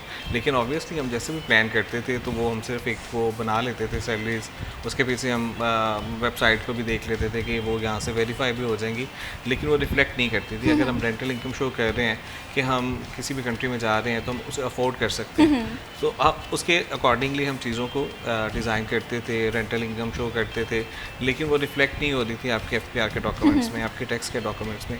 और वो भी कंट्रीज़ ये देखते हैं कि इनकी कितनी पार्टिसिपेशन है इनके अपने कंट्री में, कि इसकी टैक्स की कितना ये पे करते हैं, ये कितना उसको सीरियस लेते हैं। देन अगर आपकी वो चीज़ें शो नहीं हो रही आपकी स्टेटमेंट्स में और आपके बैंक से ट्रांजैक्शन में नहीं, तो वो आपको पता है जितनी भी कैश की इकोनॉमीज होती हैं वो मशकूक ही होती हैं, ठीक है। इवन वहाँ पे भी अगर जो कैश जॉब्स होती हैं उसको डिस्करेज किया जाता है कि लोग मतलब थ्रू टैक्स आएँ, थ्रू मतलब जो है बैंक आएँ। सो ये भी रीज़न थी। इसी को हम अब बेहतर कर रहे हैं, लाइक हम जितने भी डॉक्यूमेंटेशन करते हैं उसको रिलेट करते हैं। बिल्कुल सही, डॉक्यूमेंटेशन का बहुत ज़्यादा ख्याल रखना चाहिए। इवन कि आपके रेफरेंस लेटर्स हैं, आपके एक्सपीरियंस लेटर्स हैं, ये प्रॉपर जो है एक अच्छे फॉर्म में होने चाहिए। काशिफ साहब, आपसे यहाँ पर मैं जानना चाहती हूँ, स्कॉलरशिप्स के हवाले से ना बच्चों की बड़ी क्वेश्चंस होते हैं कि अगर उनकी परसेंटेज अच्छी है, और जब स्कॉलरशिप के हवाले से बात करें, एक दो कंट्रीज़ जहन में आती हैं जिसमें यूरोप में कोई कंट्रीज़ हैं, शायद फिनलैंड है, ऑस्ट्रिया है, और अगर एशिया के हवाले से बात करें तो कहते हैं कि चाइना में काफ़ी अच्छी स्कॉलरशिप्स प्रोवाइड की जाती हैं। तो कौन सी कंट्री जो है वो बेहतर है अगर स्कॉलरशिप्स के हवाले से बात करें? China is best I think. काफ़ी अच्छी स्कॉलरशिप दे रहे हैं, स्टाइपेंड अच्छा दे रहे हैं आपको। 3000 RMB से लेके 7000 RMB तक दे रहे हैं आपको। और एक्चुअली वहाँ पे भी यही मसला आ रहा है कि लोगों की डॉक्यूमेंटेशन जो सी है वो ठीक नहीं है, तो वो आने वाले स्टूडेंट्स के लिए प्रॉब्लम क्रिएट कर रही है। स्टेटमेंट के इश्यूज़ हैं और आपके स्टडी सर्टिफिकेट्स हैं, तो चाइना ने भी काफ़ी स्ट्रिक्ट किया हुआ है इस दफ़ा ना। वो इतनी इजी नहीं रही आपको स्कॉलरशिप मिलना जितनी प्रीवियसली थी, ठीक है ना। वो हमारी अपनी ही गलतियां हैं जो आने वाले स्टूडेंट्स के आगे आ रही हैं, ठीक है ना।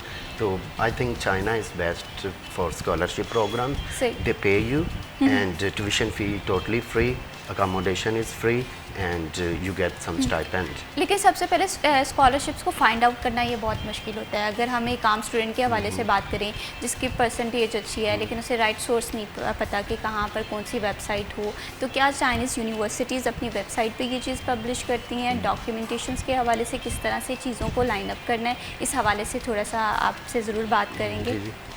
CSC स्कॉलरशिप प्रोग्राम है, ऑनलाइन भी अवेलेबल है।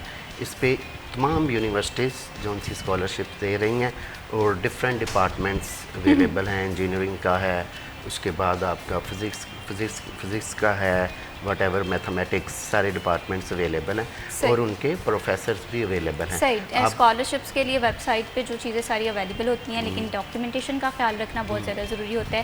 स्कॉलरशिप के लिए अप्लाई करना है, कौन कौन से डॉक्यूमेंट्स जो हैं वो रेडी करने हैं और कौन सी गलतियाँ नहीं करनी है जाना चाहते हैं, लेकिन उन्हें रिसर्च के हवाले से उस तरह से इंफॉर्मेशन नहीं होती। रिक्वायरमेंट के हवाले से हमने बताया कि डॉक्यूमेंटेशन बहुत ज़्यादा ज़रूरी होता है। लेकिन फॉर एग्ज़ाम्पल आपने एक कंट्री चूज़ कर लिया, अब आप वहाँ पर जाना चाह रहे हैं, in the case of settlement के क्या चांसेस हैं, किस तरह से हमें वहाँ पर सेटलमेंट PR के ऑप्शन मिल सकते हैं, ये जानना भी बहुत ज़्यादा ज़रूरी है। तो मैं मुनीर रहमान साहब आपसे ये जानना चाहती हूँ कि अगर ऑस्ट्रेलिया के हवाले से बात करें, UK के हवाले से बात करें, जर्मनी के हवाले से बात करें, स्टूडेंट का मेन पर्पज़ ये होता है कि वहाँ पर PR के क्या चांसेस हैं, तो क्या PR अब इन कंट्रीज़ की मिलना आसान है? अगर सोशल मीडिया पे देखा जाए तो मतलब बेहद आसान है। मुझे आपके अक्सर यहाँ पे ट्रेनर हैं बाजा साहब, मुझे अभी रास्ते में उनका मैसेज आया, उन्होंने लिखा था जी आप पासपोर्ट रेडी करें तो आपको हम ना इमिग्रेट करवाते हैं ऑस्ट्रेलिया में। सो आई वाज जस्ट थिंकिंग, मैंने वहाँ पे 9 साल गुजारे हैं, ठीक है। मैंने आज तक कि सोशल मीडिया पे बहुत आसान है, किसी भी इवन आप अमेरिका में वो आपको 1 साल में सेटल करवा देते हैं, वो आपको ऑस्ट्रेलिया में तो आपको विदिन 2 मंथ्स पहुंचा देते हैं, और इस तरीके से वो अगर आप चाइना में तो वो उनके हाथ की चीज़ें हैं।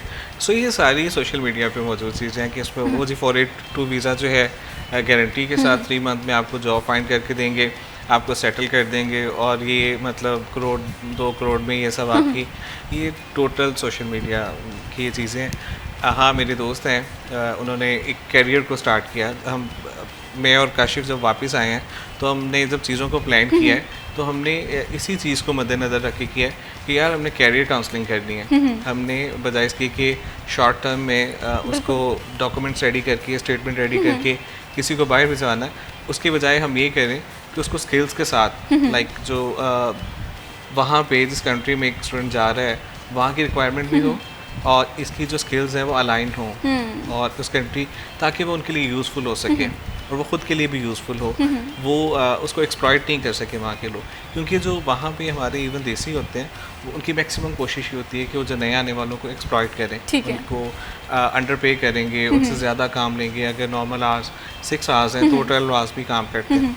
तो जब हमने स्टार्ट किया तो हमने यही इसको हमारा पर्पस था कि हम बजाय इसके कि जस्ट उसकी फ़ाइल रेडी करके उसको वीज़ा करवा के भेजने की करें, हम उनके अंदर स्किल्स डेवलप करें। तो आपने पीआर की बात की, सॉरी, हम इसको देखते हैं कि अगर हम एक प्रॉपर वे से चलते हैं, ठीक है, पाथवे को अडॉप्ट करते हैं, हम उनके रिक्वायरमेंट्स को पूरा करते हैं। Obviously they need people, but उनको ज़रूरत है स्किल्ड पीपल की, ठीक है, उनको चीटर्स की ज़रूरत नहीं है। हम डॉक्यूमेंट्स में फर्स्ट नहीं करें, हम अपने डॉक्यूमेंट्स को खामखा से ब्यूटिफाई करने की कोशिश नहीं करें, वाकई वो चीज़ें तैयार करें जिन चीज़ों की ज़रूरत है और अपने आप को रेलिवेंट करें उन सब्जेक्ट के साथ। जैसे मैं बात करता हूँ, मेरे एक दोस्त हैं, उन्होंने सर्व किया तकरीबन 5 से 6 साल सऊदी अरब, इंजीनियर हैं। तो उन्होंने वहीं से अप्लाई किया, they got permanent residency in Australia and then he just move with his family. ठीक है। सो उसने एक पाथवे अडॉप्ट किया कि जिसमें उसने पाकिस्तान से पहले गल्फ में सर्व किया, उसने इनफ एक्सपीरियंस लिया, फिर उसके बाद उसने अपने डॉक्यूमेंट्स को रेडी किया। वहाँ की जो बॉडीज़ हैं उन्होंने उस एक्सपीरियंस को भी एक्नॉलेज किया, उन्होंने डिग्रीज़ को भी एक्नॉलेज किया। Then they just asked, okay now you can just come in. So ये चीज़ है, एक प्रॉपर पाथवे अडॉप्ट करना चाहिए, प्रॉपर डॉक्यूमेंटेशन करनी चाहिए, फिर आप किसी भी कंट्री में कर सकते हैं। जैसे जर्मनी की जो अपॉइंटमेंट है वो सिर्फ 7-8 दिनों के लिए खुली है, लेकिन वो इतना ज़्यादा बर्डन हो गया उसके ऊपर कि उनको मतलब बंद करना पड़ी अपनी ये साइट। सो ये चीज़ें हैं, ये पाथवेज हैं, ठीक है, लेकिन जितने इजी सोशल मीडिया पे है उतने इजी नहीं है। प्रॉपर आपको उसके लिए अपनी फ़ाइल रेडी करनी है, आपको अपने डॉक्यूमेंट्स रेडी करने हैं, आपको अपनी स्किल्स को असेस करवाना है बेसिकली, देन आप उसको अप्लाई करते हैं और आप डेफिनेटली जा सकते हैं। बिल्कुल, रूल्स एंड रेगुलेशंस को समझना बहुत ज़्यादा ज़रूरी है और हम रूल्स एंड रेगुलेशंस को नहीं समझते, ख़ास तौर पे इंटरनेशनल स्टूडेंट्स जब वहाँ पर जाते हैं तो उन्हें इस बहुत सारे कॉन्सिक्वेंसेस सिर्फ इस वजह से भुगतने पड़ते हैं कि वो वहाँ के लॉ एंड ऑर्डर को नहीं समझ पाए थे। तो ये जानना बहुत ज़्यादा ज़रूरी है। तो काशिफ साहब, जिस तरह हम ब्रेक पे जाने से पहले स्कॉलरशिप के हवाले से बात कर रहे थे कि आपने बताया कि चाइना की स्कॉलरशिप अप्लाई करते हुए सबसे बड़ी गलती हम डॉक्यूमेंटेशंस पे करते हैं। तो कौन कौन से डॉक्यूमेंट्स हमारे रेडी होने चाहिए जब हम स्कॉलरशिप के लिए अप्लाई कर रहे हैं? डिफरेंट डॉक्यूमेंट्स की ज़रूरत है, डिफरेंट कोर्सेज के रिलेटेड, ठीक है। उसके लिए आपको बैंक स्टेटमेंट चाहिए, उसके लिए आपको रिकमेंडेशन लेटर्स चाहिए, आपकी फाइनल सर्टिफिकेट चाहिए, उनकी ट्रांसक्रिप्ट्स चाहिए आपको, ठीक है। और आपको देन यूनिवर्सिटी से आपका इनविटेशन लेटर वगैरह, आपके प्रोफेसर की अपना अप्रूवल चाहिए आपको, ठीक है। और उसके बाद आपको आपका रिज्यूमे चाहिए। क्या स्टडी गैप वाले भी स्कॉलरशिप के लिए अप्लाई कर सकते हैं? अमूमन मास्टर्स प्रोग्राम जिन्होंने कंप्लीट कर लिया 16 ईयर एजुकेशन, तो वो प्रैक्टिकल लाइफ में आ जाते हैं, 5 ईयर का स्टडी गैप होता है, 6 ईयर का स्टडी गैप होता है, तो स्कॉलरशिप उन लोगों को भी मिल सकती है? चांसेस बहुत कम रह जाते हैं, प्रॉबली 20% चांसेस। स्टडी गैप नहीं होना चाहिए, ठीक है। चाइना एक्सेप्ट नहीं करता इस चीज़ को, चांसेस होते हैं लेकिन बहुत कम। सही, आपकी प्रोफाइल जो है वो जितनी ज़्यादा स्ट्रॉन्ग होगी, आपकी स्कॉलरशिप की अपॉर्चुनिटीज़ जो हैं वो उतनी ज़्यादा अच्छी होंगी। और एक चीज़ जो है हम देखते हैं कि आपकी इंग्लिश कम्युनिकेशन स्किल बहुत अच्छी होनी चाहिए। आप किसी भी कंट्री के लिए जा रहे हैं तो एडजस्टमेंट में आसानी होगी। बहुत शुक्रिया काशिफ साहब, आपने हमारे प्रोग्राम को वक्त दिया। बहुत शुक्रिया महबूब रहमान साहब for joining us in this program. Study abroad हो या कोई भी कंट्री हो, आप यूके जा रहे हैं, ऑस्ट्रेलिया जा रहे हैं, कनाडा जा रहे हैं, लेकिन वहाँ पर जाने से पहले अपनी स्किल्स को लाजमी इम्प्रूव करें, कम्युनिकेशन स्किल को इम्प्रूव करें, वहाँ की कल्चर को समझें, ताकि आपकी जो चीज़ें हैं आपके लिए आसानी हो। इसी के साथ मैं शबीब को दीजिए इजाज़त। अल्लाह हाफ़िज़।